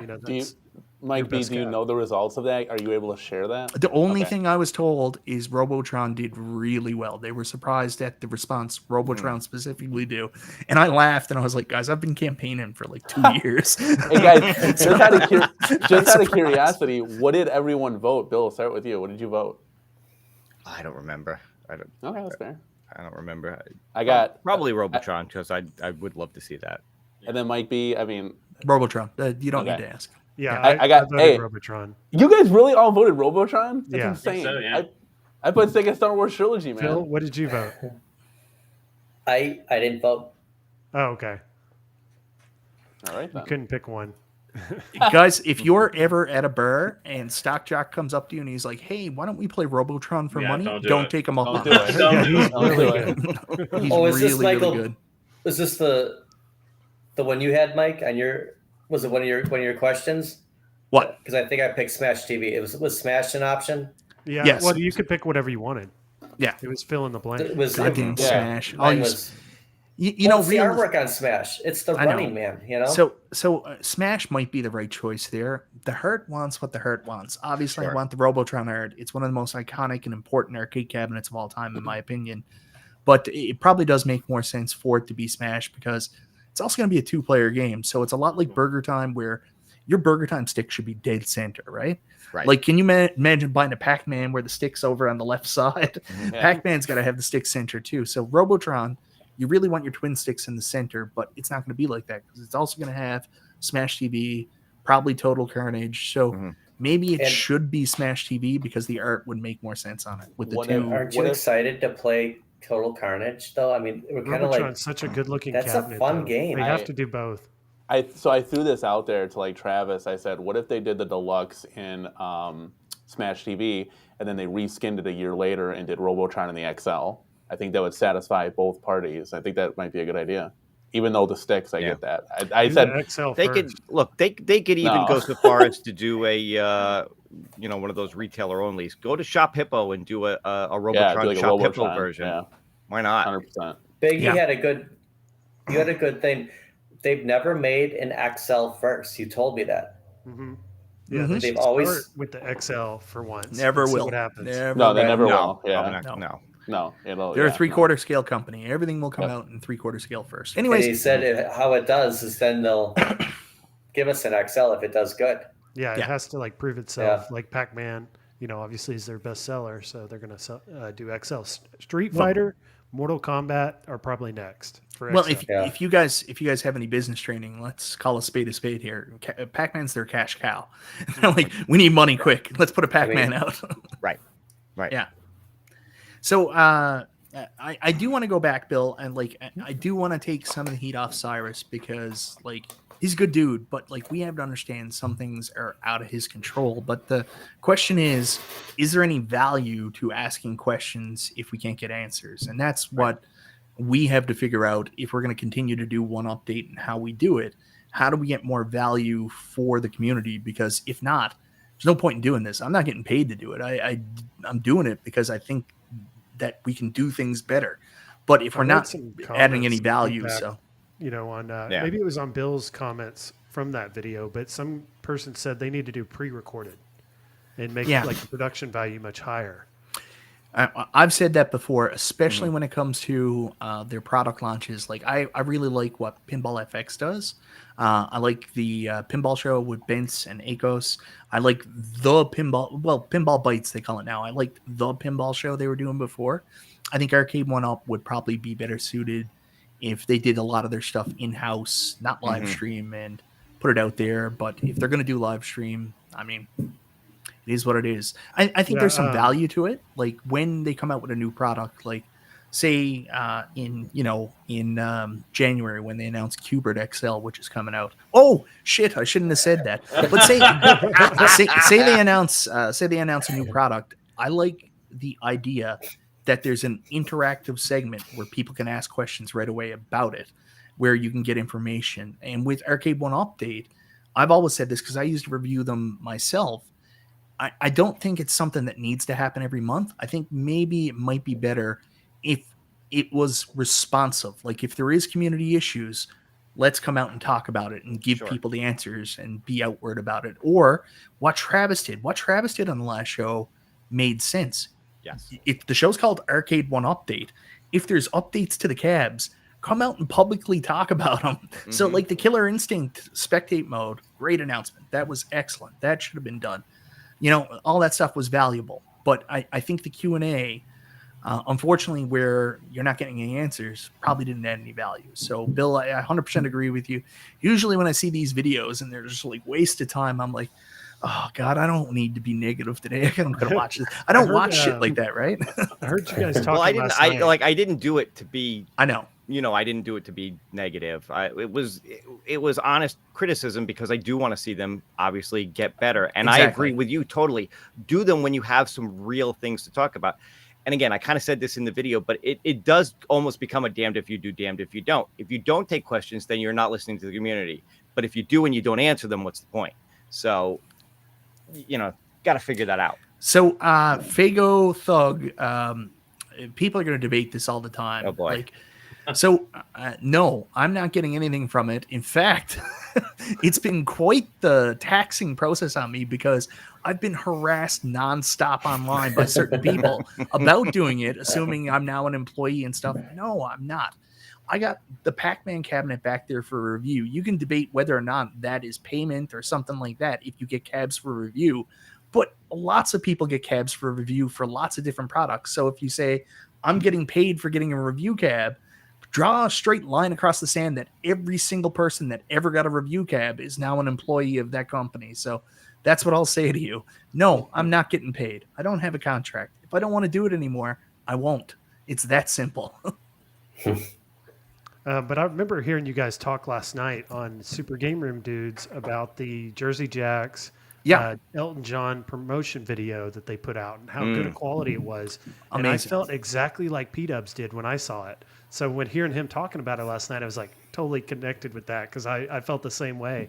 If Arcade1Up could somehow do a promotion video like that with their products, it would do wonders for them. 100%. And sometimes they do. They do their sizzle reel videos like with Elton John for the product announcements. Sometimes they're good, sometimes they're not. I don't know if it was budget cuts, but I mean, call a spade, like the weird TV style videos they did with Nicole and Cyrus this past year. You're looking at it and you're like, what the hell is this? So yeah, Nicole looks like she'd rather be anywhere else. Like the Fast and the Furious and the MK2 Deluxe were decent videos. Like decent. There was some like quirky stuff in there, but they were okay. They got way worse when they started going to the 80s and like that weird filter and all that. All right. So anyways, I did want to talk about that. So hopefully if we continue to do this, I think that we're going to do a show in November. And I'm hoping that it's going to be like a precursor to some of the Black Friday sales that are going on, because I think that's super valuable. I think people will really enjoy that. You can get a heads up on what cabs are going on sale where. A lot of value to that. Hopefully that's what they do with the next show. So, yeah, I'm looking to get a Yoga Flame for like $300, $250. I think those are going to be a big deal around Black Friday. It makes sense. I mean, the new Street Fighters very much worth it at that price if you can. One. Guys, if they can sell 2 Deluxe for $399, why can't they all be $399 for Black Friday? Would these move? I'm just throwing it out there. Like, just imagine that though. If you get MK2, that would be a good idea. I love that price point 100%. I think that's, if Arcade1Up was selling their cabs at $399, the Deluxe cabs, I think they'd have a lot of happy people. They'd move a lot of cabinets. But I don't know what it is. They can't. Yeah. And I asked that question about the $399 sale, and they were like, that wasn't us. That was the retailer. It was a tie-in with Amazon. That had to have moved a lot, though. Think about it. They must have sold a ton. I mean, I bought Street Fighter 2. I bought Street Fighter 2. I've been waiting. I've been saving money. I've been waiting all year. I want to get the class of 81, which I still think at some point I'm going to get. But as soon as that Street Fighter came up at $399, I was like, nope, I'm buying it. Got to have it. Moving on from there, let's talk about Street Fighter 2. So this is interesting. And Biggie, I'm glad you're here for this, because you put out a post that the first 2,000 we're going to have the off-color deck.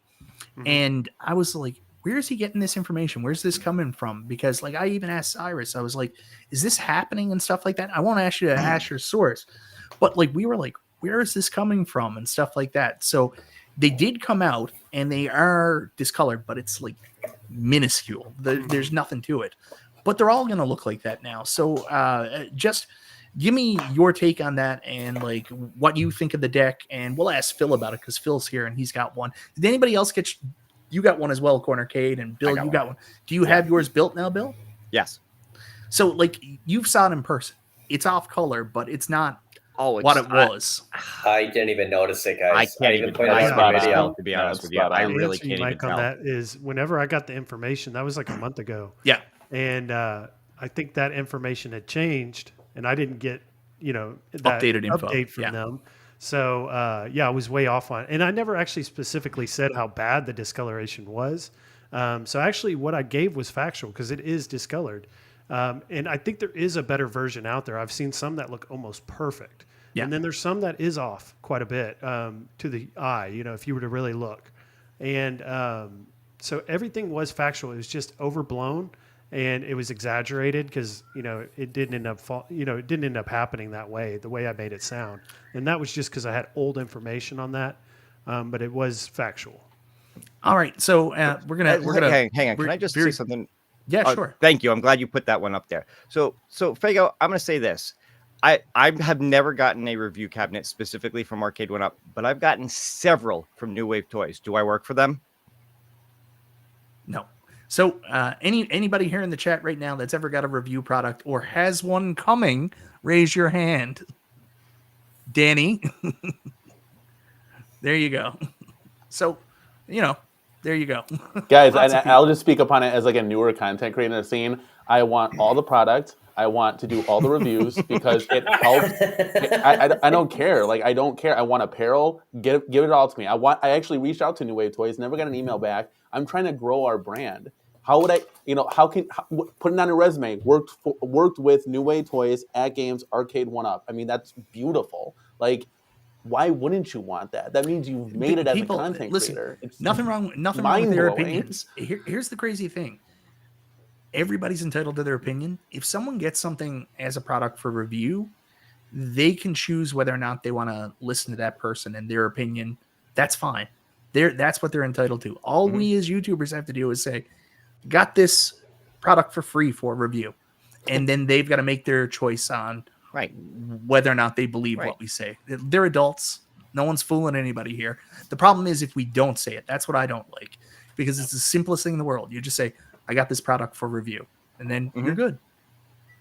Yeah, I've never gotten anything for review, but I don't think I've done the legwork and like the networking to make it happen. You know, you actually have to reach out to these people. I also did the sign up for New Wave Toys like Danny did. I never heard back, but when I spoke to them in Cleveland, it was much different. You know, I was networking and, you know, that could happen if I continue to work on that. I just haven't.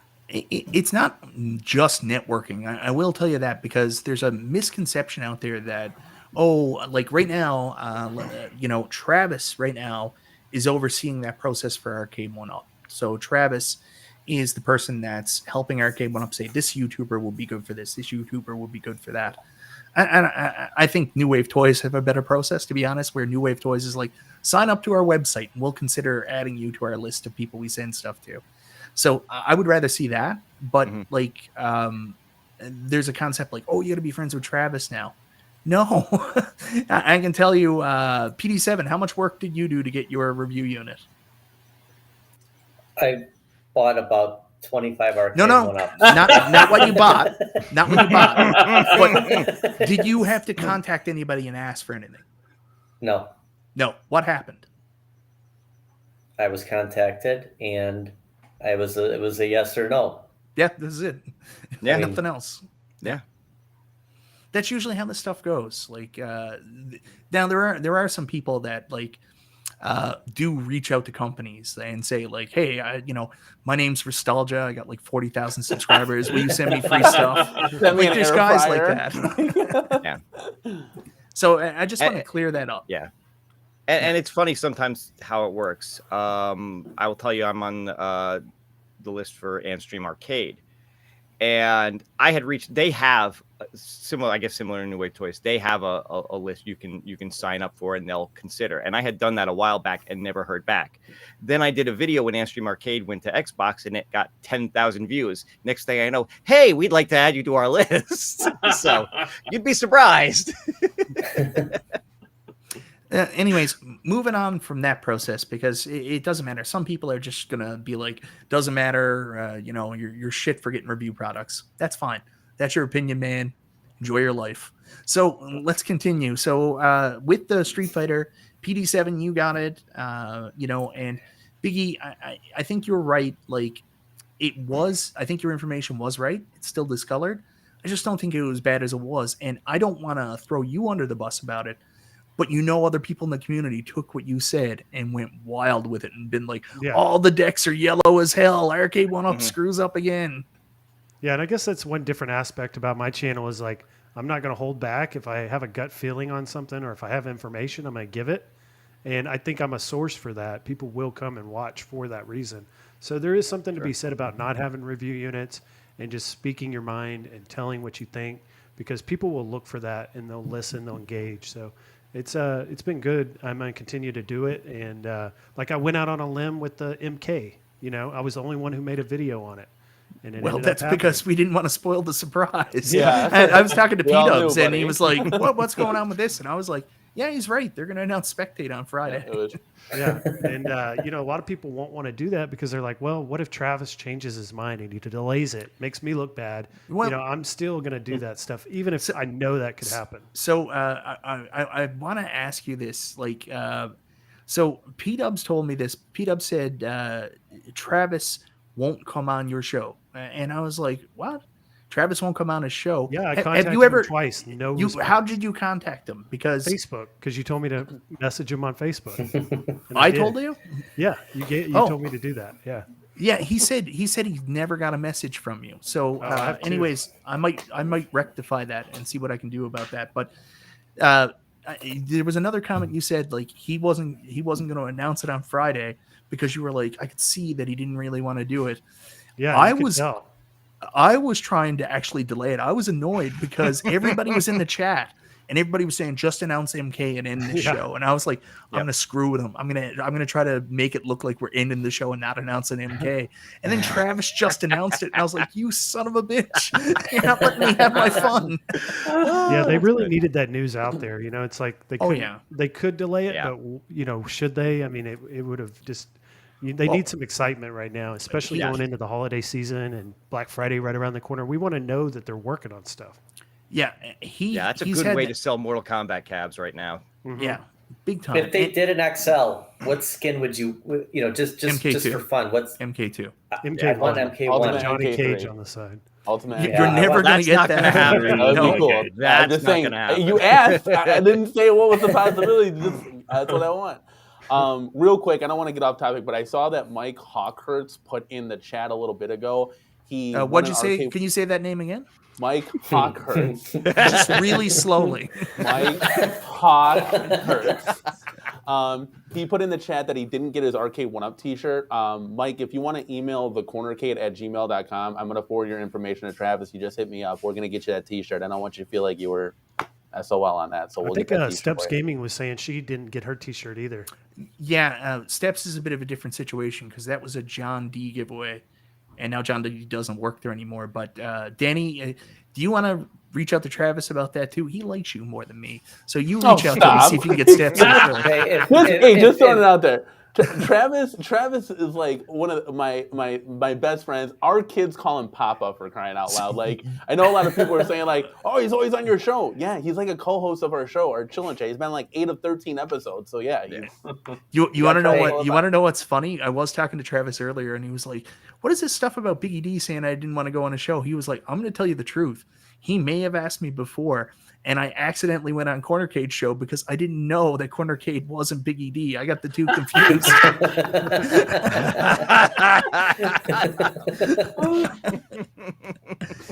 I love Travis. I'm glad that you guys are getting along, Danny. That's awesome. But mention to him about Steps. You might have better luck with it than me, and I'm very forgetful. Okay. So Steps was supposed to get a shirt.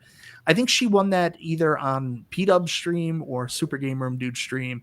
And John gave it away, but she never ended up getting it. So if you could get Steps Arcade1Up shirt as well, that'd be great.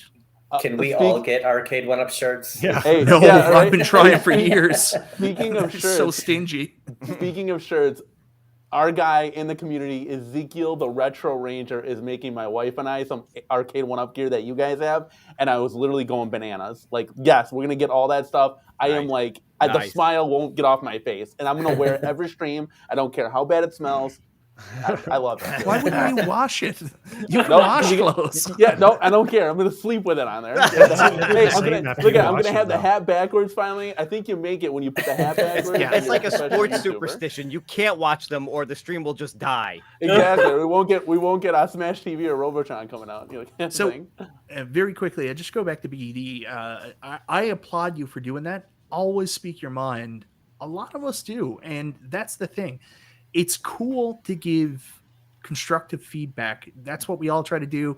People are like, you're not hard enough on it and stuff like that. Not everybody hates the product like other people do, but we are going to point out screens bad, controls bad, stuff like that, because it's constructive feedback because you want the products to be better. You want your experience to be better, and you hope that's better for everybody else as well. So, keep doing what you're doing, Biggie D. Don't change, but Travis doesn't have any issue with you, and I'm going to see if I can get him to come on your show. To me, it looked like he just didn't respond. I'll send you a screenshot so you can see it. No. It sounds like it was a miscommunication. So Miscommunication. So we'll get you and Travis connected, and we'll get that straightened out because no issue. So don't worry about it. All right, next up, PD7. Travis has got now. You. I'm not the mayor. I'm the city comptroller. Anyways, so here we go.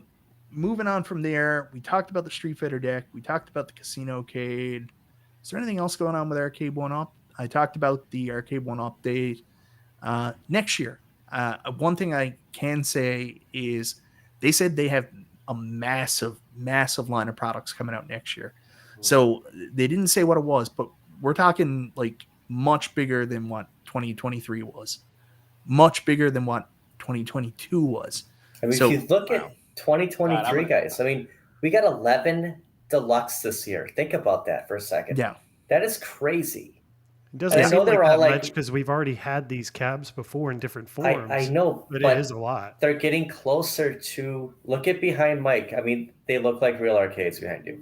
And look how high KI is. Like, I never knew that KI Pro is higher than Shaq. Yeah, that's a big cab. Big. Ooh, here's a, like, I don't love this because I want to play in the actual arcade format and stuff like that, but apparently the Defender Partycade actually came with USB ports. So you can plug a controller in. Is this an option you would like to see on Arcade1Up cabs going next year? Yeah. I mean, if you have a 4-player game on a 2-player deck, play 4 It takes away from that arcade experience. The same thing with the retro shooter kit. I mean, you can plug in a controller to Terminator 2, but do you want to stand in front of it? Danny, do you want to stand in front of one with a Xbox controller? I want the joysticks and buttons.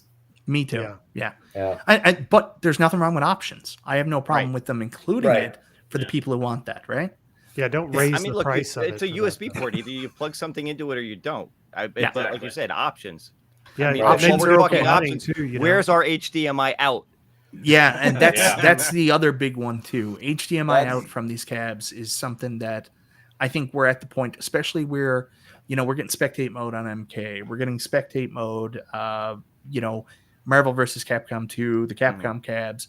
We really need a good way for, if we are going to have an online fighting community, in order for us to put this stuff on the PC in the best possible quality we can. So I think an HDMI out how many port people would be streaming their Arcade1Ups on YouTube and on Twitch and all that too as well. It would help. Yeah, I think you're going to see more like app integration is something that I spoke upon right when the app came out, actually. That like, hey, let's do this, that, and the other. I shouldn't have to go to Discord and Facebook and Snapchat and Instagram just to get into a tournament. I should go to Arcade1Up app. The chat's in there. The brackets are in there. Everything is in there ready to go. So really, you wouldn't need HDMI out. Plus, that would raise the price of the cabs, and that's something that we don't want to do. Specifically, you want to stay at that $399 price point. A lot of people buy Arcade1Up for the convenience of everything. So especially like a tournament, you want to make it super convenient because that's your customer. Yeah. So, Mike Hurts, it would make Paperboy playable on the MK cab. My vote still take it off the goddamn cab. Yeah, where are you going to mount the wheel? Are you just going to put like a stool in front of the cab and just race? Oh, no, I'm sure Buy Stuff Store will sell a mount and stuff like that. Oh, there you go, they already have a mount for Glenn's yoke. Why not? Yeah. That flight yoke plays great. All right, so a lot of products coming out. Love's video today on his Buy Stuff mod he did for his Star Wars. Looks pretty good. Yeah, 100%. Like for the people that mod this stuff and want to put like hundreds of games on it, there's so many cool features. And Detroit Love was like that right from the beginning because he was like, "Hey guys, I got a Galaga, and I got I forget what the other cab was, a Street Fighter." And he said, "I modded them for vertical and horizontal games. I'm good. I'm not going to buy anymore." And then he still bought like hundreds more.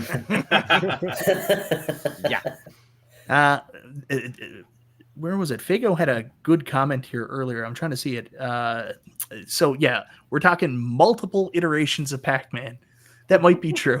They might have hundreds of cabs coming out next year. We already know they got Miss Pac-Man Deluxe coming, and there's going to probably be Dig Dug, and they'll do all those. Yeah, that's possible. 100% possible. I'm not doubting that. I don't think we're talking about 50% of them are going to be Pac-Man, but yes, Pac-Man's going to come out every year. It's their cash cow. $5 super chat from Nicholas Diorio. Imagine a hybrid deck for 4-player machines that can be condensed cleanly into 2-player with a USB. We live in a post-deck protector world now. I almost read that wrong. Protect your deck. Not having a deck protector, even you'd be surprised. Stuff is rubless or rub resistant. Yeah, I'm know curious what do to you see how think well it's going to last over time. 6 month review. You guys who got the Street Fighter, get ready to do your 6 month and 1 month review update videos. and the big buck, Danny? Yeah. Yep. Yeah. So I the guess big they're buck, all going to have no deck protectors now. yeah, the big buck doesn't have a deck protector. That technically was the first cab without a deck protector. It's actually right here. Yeah. It looks phenomenal. Like the art quality on it is just, Mhm. it's where it needs to be at. It's where it should have been just- at. And the feel of it marquee. too. Yeah, the marquee. Yeah, That's marquee in the screen. But on the Street Fighter cab, like just placing your hand not on plastic, but placing it on an actual deck, it feels so much better. And again, we'll have to wait and see 6 months from now. But if they stress test this at like Miami Dolphin Stadium, the corner case is going to be fine. You know, it's just give it, yeah. Like so my wife always told me it always feels better when you don't have that layer of protection on. I didn't know really what she was talking about. now it's all coming together, right? Yeah. I'm really interested to see how it holds up. I mean, I think the stress test would be throw them in Walmarts for 6-7 months and see what happens, because that's what happened with that's how we got the deck protectors in the first place, because they put the demo models out in Walmart. Yeah, and then 2 months later, they were seeing would beat pictures the of Street hell. Fighter where the decks were all like white. Just It was completely coming off rubbed off. quick too.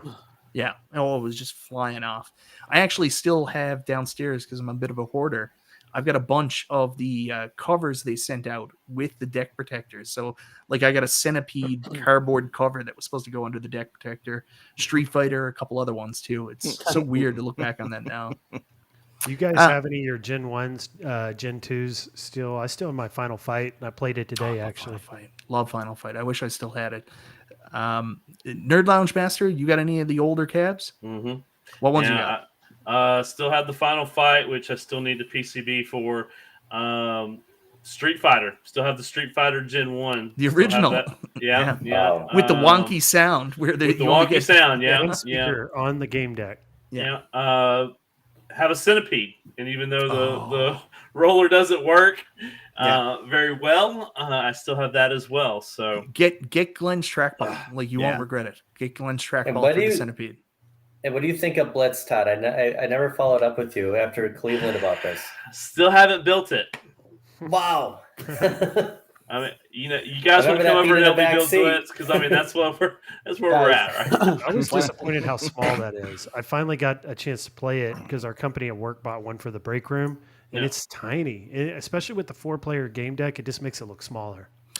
All the 4-player cabs have been like that constantly. I think going forward in 2024, and this is a do if you dare, damned if you don't, but Arcade1Up may consider finally looking at condensing some of the 4-player cabs down to 2-player. There's been a lot of comments about that in the community. People with very little room in their arcades. It's so hard to justify punching in a 4-player cabinet because they extra real estate. Thank you. But it's So they made perfect for a 2-player. So they That's would the still thing. be doing them with the thing if they did that. I will say this though, they did start raising. So NBA Jam is now 63 inches, the height of Street Fighter. But yeah, Biggie, for someone like you would almost have to have XL, because you're 6'4", 6'5", something like that. Even higher than that, both of you guys. I mean, I've met. Well, no, both of you. I'm only 6 foot. I'm not playing in the NBA. Like, this is fine for me.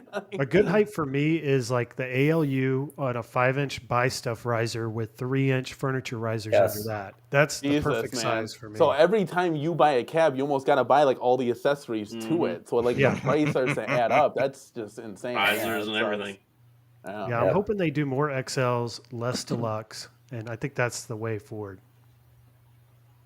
Yeah, that's that would be cool with the 2 players. I mean, I had to get rid of all my Konami classics, and it sucks, but they were all 4 players, so I had 3 of those, obviously, right? So I could fit 6 2-player in there. It's like it's a no-brainer. Like I'm gonna put more games, more better. That's the motto here. But yeah, that's what I'm thinking. Mike, are you having audio problems?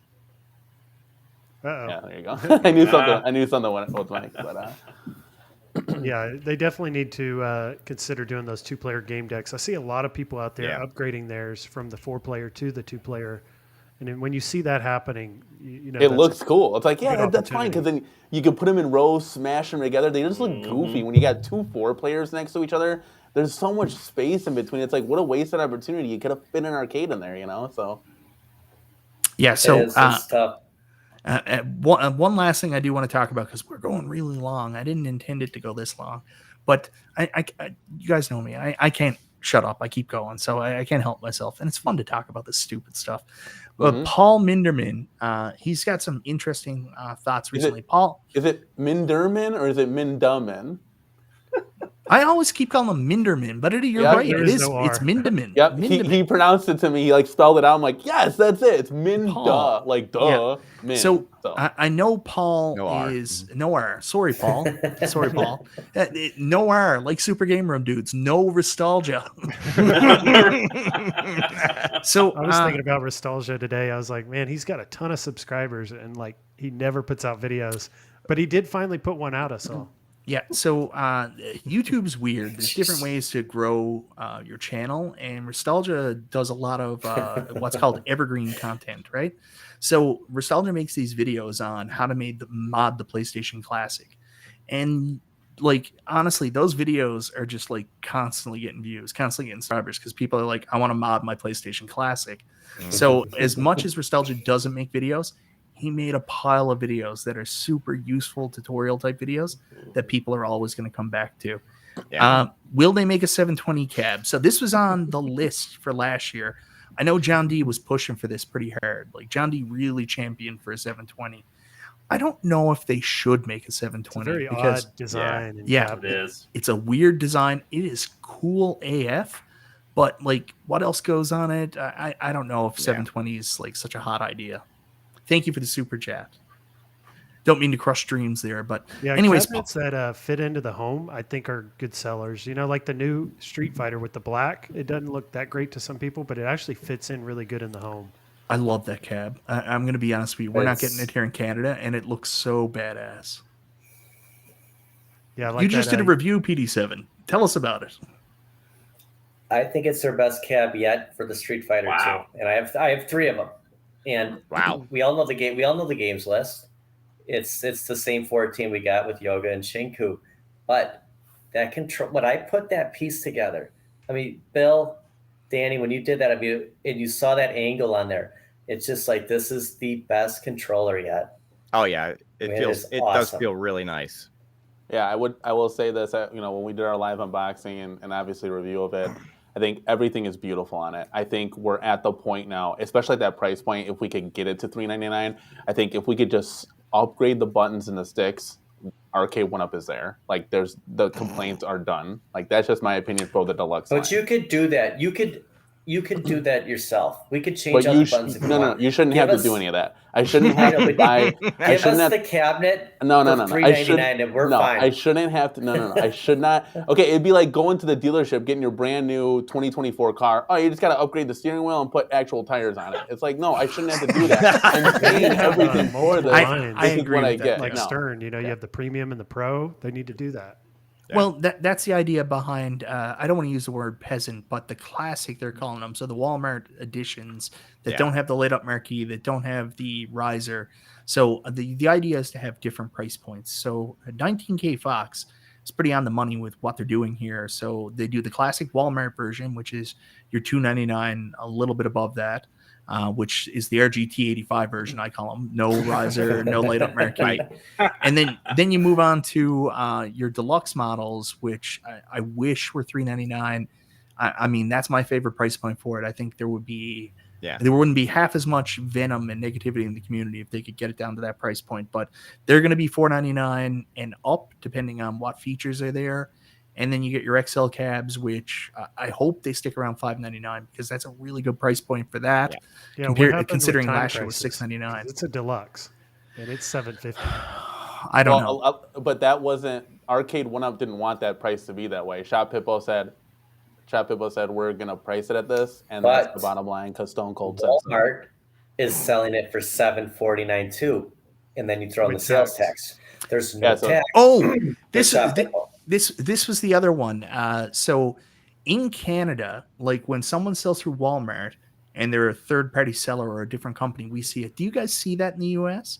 Because Travis came out and talked about this, and he's like, yes, Walmart does have the Time Crisis cabs, but they're actually coming from Shop Hippo. The port data shows They went Really? directly to Shop Hippo. So those are still Shop Hippo cabs, even though they're being sold through Walmart. And I didn't know if like it's a third-party seller or they can sell them direct, how it works. But like the only cabs that came into the port went to Shop Hippo. Walmart, because they say sold and shipped by Walmart, which means Yeah. Walmart now owns them.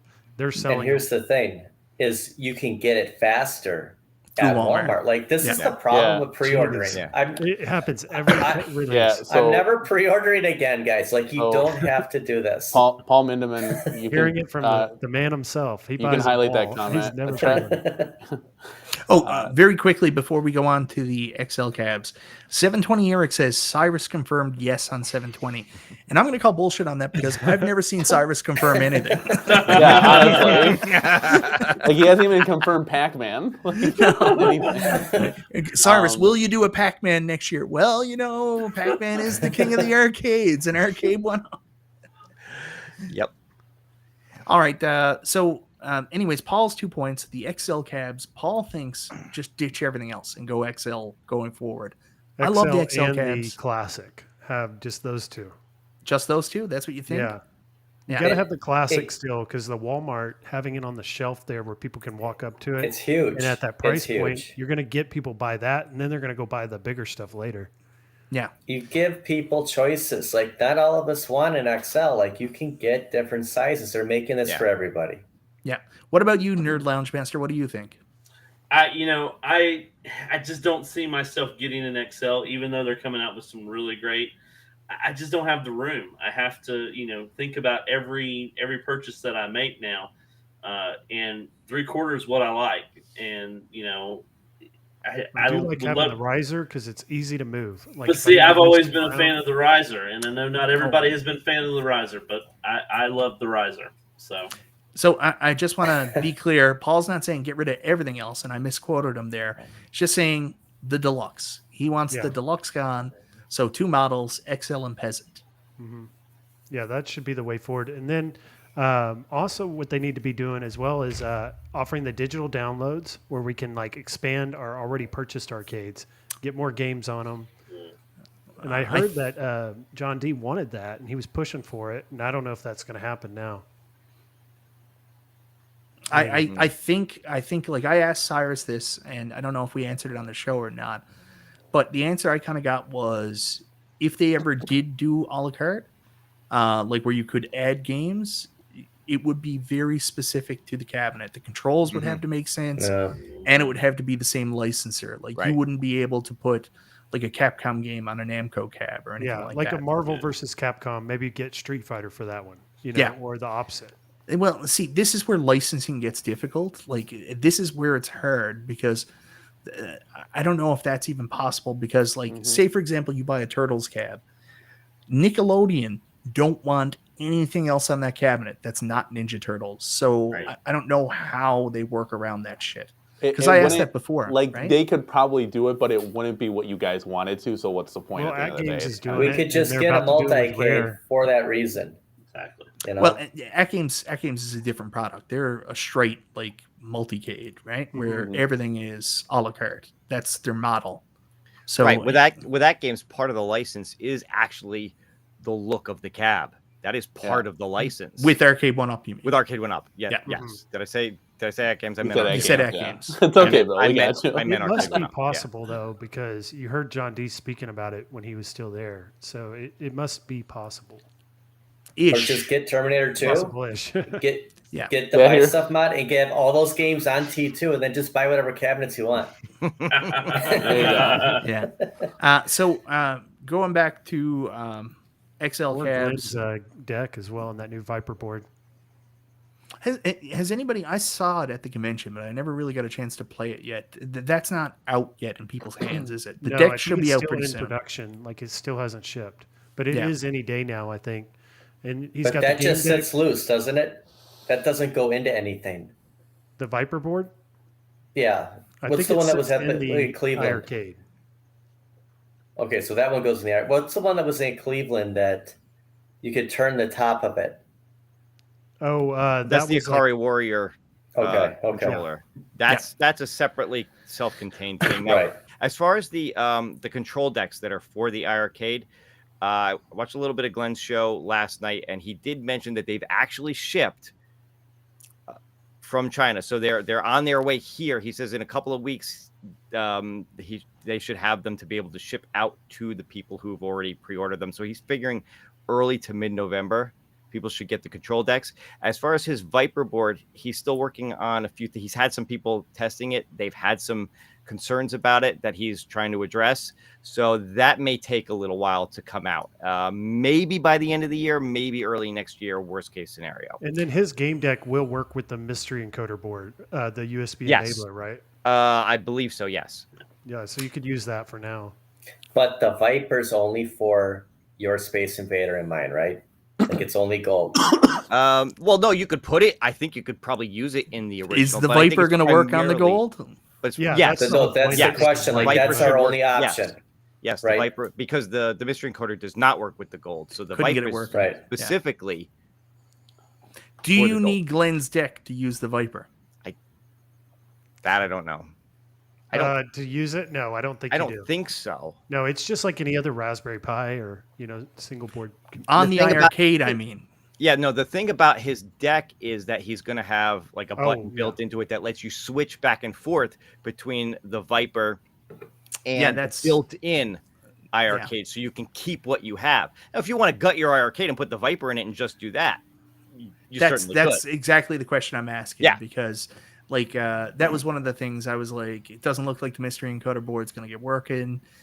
I don't really want the control deck. I love Glenn. I originally ordered it because I want to support Glenn, but like I don't want all the extra stuff. I just want the Viper board, and I was trying to figure that out. Do I need his deck in order to do the switch back and forth?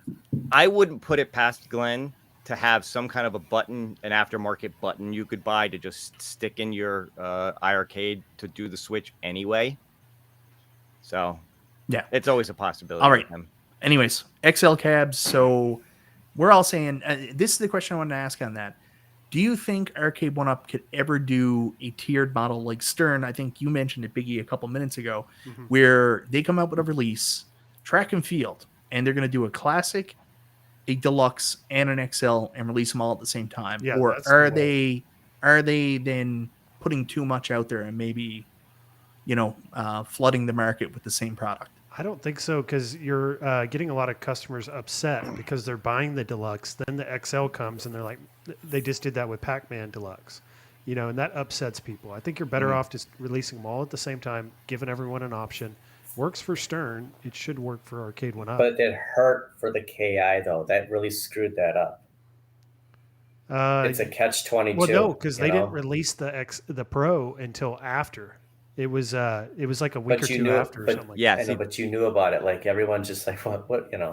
Like a bunch of people bought the 3/4 scale KI, didn't know there was going to be a Pro. Yeah. And that was a problem. And then they were like, man, I'll just get the Pro. And then the Pro came out and they were like, $1,000. I should have bought the 3/4. But look and then they shot themselves in the foot by putting the 3/4 on like crazy sale right when the Pro came out. So it's like, I got to be 100% honest. At all. KI is the next cab I have to sell because if we're going to keep this hobby going, something's got to go. The one behind you, Mike. Good, that's with that Nintendo logo on it. Look at Mike's KI Pro. I mean, that's an arcade. That's not what we have in the 3/4 scale. Yeah, I actually had someone offer me a KI Pro, still brand new, for $400, and I turned it down.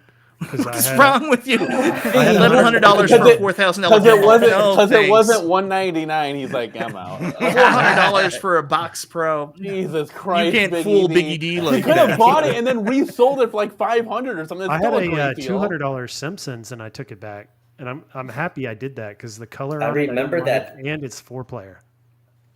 You sat in the car, you debated. Like you went back in and returned it. I had it in the car ready to drive home, and I never left the parking lot. I was like, I can't take this home. What's that story P-Dubs told about you were getting the ALU and you lowballed the guy so much? What was it? I think I was asking like $250. Like, what can you do? $200. You're always looking for the deal. It ended up working out. I got one brand new for $300 through VIP Outlet. Nice. And I'm really happy with the ALU. Oh, I ALU play is that fantastic. thing all the time. Yeah. It's like every day I'll turn it on. And I've been playing the games that come with it lately, like Centipede and Crystal Castles. And those games play really well. Bubble Bobble. And it loads up real quick, easy to load. I remember when I did my review, when I first got my ALU 1.1, and everybody was like, there's no games on this. And I was like, there's literally 5 Arcade1Up cabinets in this machine. Yeah. There's a bunch of games I'll probably never play, but just look for the trophy. And those are the good games. Yeah. Sandman with a super chat here. Release all 3 at the same time. $2.99, $3.99, $5.99. I wish. Yeah. I wish that $4.99 was at $3.99. Those are great price points. Yeah. And then if they dropped to $1.99 at Walmart, so the peasant versions, if they did have the sale, like, could you imagine? And then Biggie D would be like, I'm going to wait for $36. I think I would talk the manager down another $50. Yeah, $2.99 there's a scratch on that box over there. Yeah. What can you do for me? Yeah, the $2.99 is like my entry point. Like, that's when I'm really seriously gonna buy something. I mean, he's got above that. It's you got Final Fight for $70. $75. Yeah. Oh, wow. Love that cab. I paid a lot more. The thing I paid the most for was the Attack from Mars, and I think I paid like $320 for that. Yes. Oh, so the other thing Paul wanted us to talk about it. I wanted to ask about this really quickly because he wanted us to talk about it on Super Game Room Dudes, and we never had a chance last night. Was yesterday we announced spectate mode for Mortal Kombat. It's something Travis has been working on. The online community was pretty excited about it. And Paul said, when is Arcade1Up going to realize we don't want these online features? We don't want online. So I wanted to get your guys' take on that. Do you think that the feedback that Paul's received on Reddit and the Reddit polls in the community is representative of what the whole community wants?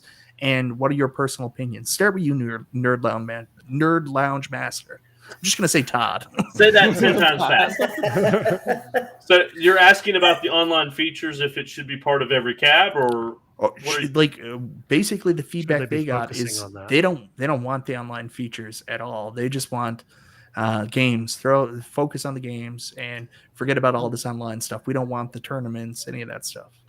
I mean, I think that's probably one of the best parts about the community is we get to spend time with each other and interact with each other. I want the online. I want the things that come, extra benefits. Am I going to turn it on every night and expect to play with somebody? No, but I want that option. It should be something that they should take away just because it adds benefit to the cabinet. That's how we started hanging out. Was we were playing Simpsons together, Todd. Every Sunday night, we'd all get together, and I'd play X-Men with Mike. And the reason I modded T2, my Terminator 2 would not connect online anymore. I had so much trouble. Made me so mad. I'd be like, I'll do the mod. So their new update that's coming out, you wouldn't even be able to get it. I never got it. What a massive pain in the ass too, because mine would always kick me out, and that was my least favorite one to try to put my Wi-Fi credentials into because you're there going with the gun and stuff. Can you hook an Ethernet? Ethernet adapter? I don't know if that, but maybe you could have done an adapter, like a USB-C or USB. I don't know. No idea. Update it. So I think what Paul is saying, he's onto something with that. Obviously the online is important. Like when I look at fighting cabinets, especially online has got to be there. But also on the other hand, they probably shouldn't be focusing a lot of resources and a lot of attention on that because it is a niche thing. There is a small market for the people that like that stuff. So they need to keep it. It is an integral part of what they're doing. But it needs to be minimal on what they're devoting towards that. Danny, what do you think? I think it should stay. It helps unity, and that's take the whole competitive aspect out of it, or just playing with your friends or anything. I was just talking to people at work, and I'm like, yeah, these things also have online. They're like, what? These are people that play PS5, Xbox. So I could, if I had this, I could play against you. I'm like, hell yeah, you could. I'm like, that's dope. And that was just people who don't even have one. Yeah. So it's that aspect too. And then also online is very integral for updates. The cab behind me right now doesn't have the Darkstalker series, and I'm fighting for Travis to get Arcade1Up to give us a free download for the Darkstalker series to be put free on. download. What world are you working in? They don't do anything for You free. gotta keep Big Blue. That's the thing. That's why you need Big Blue. That's what I'm saying. So like with these new cabs coming out, they should technically have all the games so everybody can play with each other. And I get why they copied it. Like research and development, it's easy to stick it in there and go, and its price point's lower. I understand that, but like I think like you could easily do like much like an Outrun where they gave you the 5th game. Blitz is a great example of that. They only had 2. They gave you the one that was supposed to be included. You're right. I want the Darkstalker series on there. Yeah, why not? Like give it back to the community. This 2024 should be all about the community. Merch, like let's reunite, let's get hyped, let's get excited. There's going to be more news than just new titles, and I know that's what everybody wants. But how about fixing some of the old it's a rabbit hole that it really goes down. Dragon's Lair, obviously we all know the issues, but I think that would be really cool if Arcade1Up just came out and said, hey, we're giving some back. Let's put the Darkstalker series in the new Street Fighter cab. I think there would not be anyone that could say, no, I'm not downloading that update. Like, why not? Oh yeah, 100%. I don't disagree with you. It's one of the things that was the hardest about letting go of Big Blue. Was I really liked that games list. I liked having the Darkstalker games. I liked Knights having of the Round, Knights of the Round, and I mean, it was so hard. But at the same time, I hated that control panel. Like the control panel was so horrible on Big Blue. Yeah. I heard it's the worst one. Yeah. You have, and it's the sound a cab, is it's a cab you have. Yeah, the sound is brutal, and it's a cab you have to sit down and play. Yeah. I ended up selling mine to get the one behind me to help chip away at that. But a lot of people are taking the PCB out of the Big Blue and just putting it in other cabinets. That's smart. Yeah. So Bill, what do you think? Online play, should it stay or should it go? Oh no, I think it should definitely stay. I'm not a big online player, especially the fighting games, because I'm like horrible at them. I get my ass kicked I've heard that you're pretty time. decent at Killer Instinct. I don't think I've won a Killer Instinct. Yeah, no. But look, overall, I think it's a good thing to have the online. I think there's a lot of people who do enjoy playing the stuff online. And there was like the Cornercade was saying, to have the online for updates is obviously an important thing. And I think that's what they're talking more about, adding online features more than just standard updates. Obviously, I think what the point he's trying to make is he'd rather see like standard updates to a cab. Dragon's Lair, I know Dragon's Lair's doesn't have Wi-Fi, but fix the audio on that. The T2 thing, fixing the pixel smoothing, that's a good thing. Those kind of fixing things more so than adding some of these features. But as far as that goes, look, if you've got spectate mode on Street Fighter, if you've got it for Marvel vs. Capcom, you ought to have it for MK. It should be consistent. What about you, PD7? Online, yay or nay? Yes, because I want to. Like Bill, I'm terrible at the fighting games, but I want to play the beat 'em ups, like playing Final Fight with someone. Love like those games. We could all play that. We could all play those beat 'em ups together. Simpsons is you don't want to play Simpsons by yourself. No. Even X-Men, my favorite game. It's what's playing behind me right now. Playing that with somebody, it's so much better. OTG's got a message for you there, Corny. You get more people playing online if they had the digital downloads. Hey, also. Yeah, I've beaten OTG before, so let's. So, really quickly, Nicholas Diorio says Reddit is hardcore. The hardcore Facebook groups are a step down. Neither group represents 5% when Arcade1Up something. It's possible, man. Like us, the community, we might be 5% too. Who knows? I don't know. But Cleveland Gaming Classic actually said that he goes online all the time and there's nobody there. That happens too. Not all the time. Like there's some communities that are great.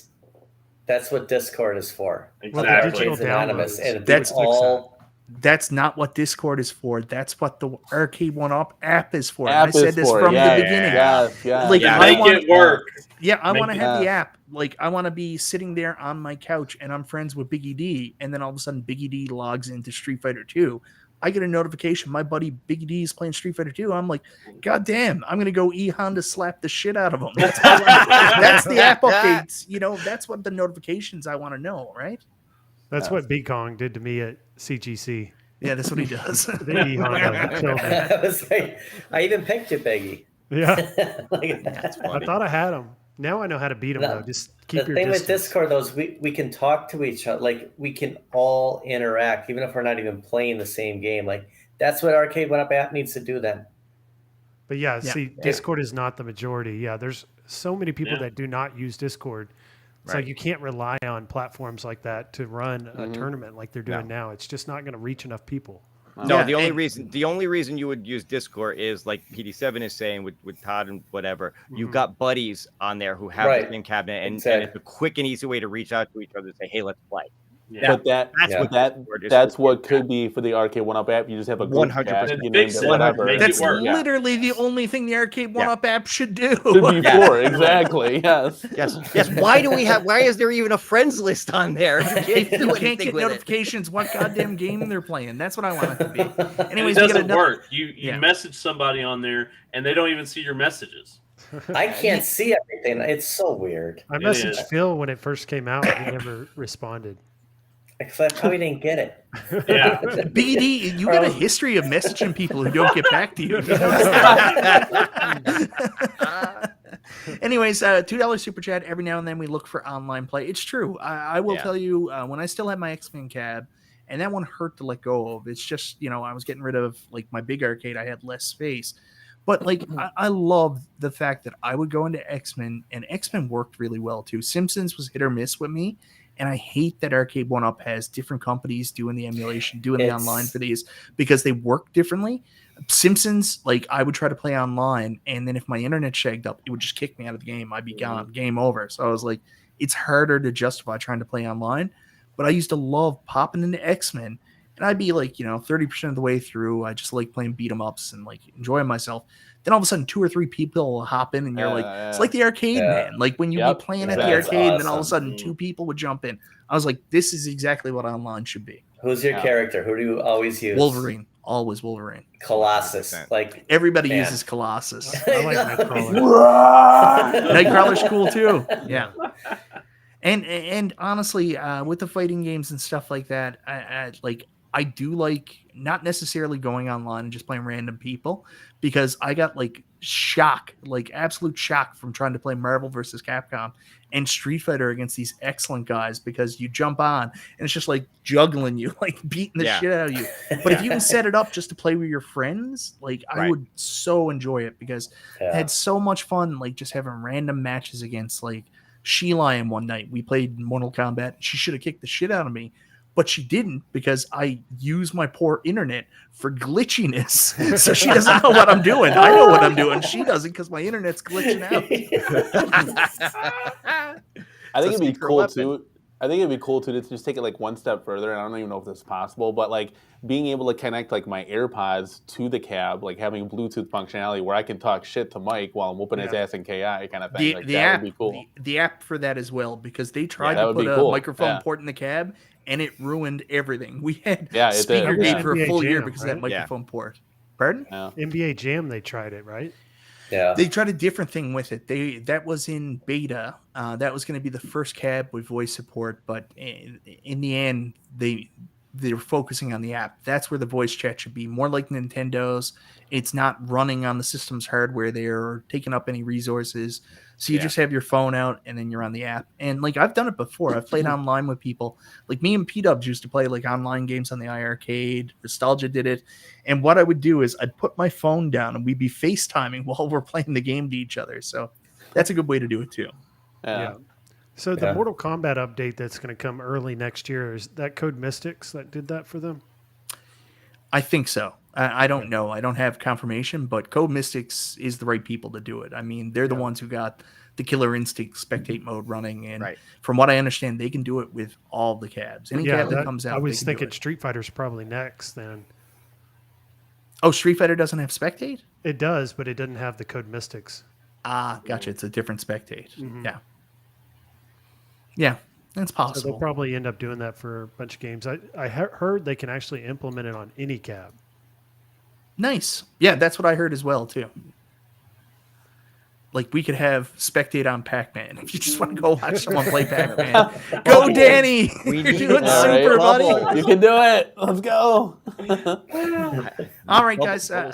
I've kept you here for much longer than I intended. I'm sorry. Thank you so much for hanging out with me on a Saturday night. Before we go, guys, go check out Bill's Retro Gaming Show. while Game Time may be taking a break, Bill does excellent news videos. He's a super nice guy. Go check out Bill. PD7 Phil, you've done some awesome reviews lately. I really enjoyed your Street Fighter review. Gave me wicked FOMO for that cab. So thank you very much. Danny, thank you very much. Danny and I will meet you halfway. We'll pick one up.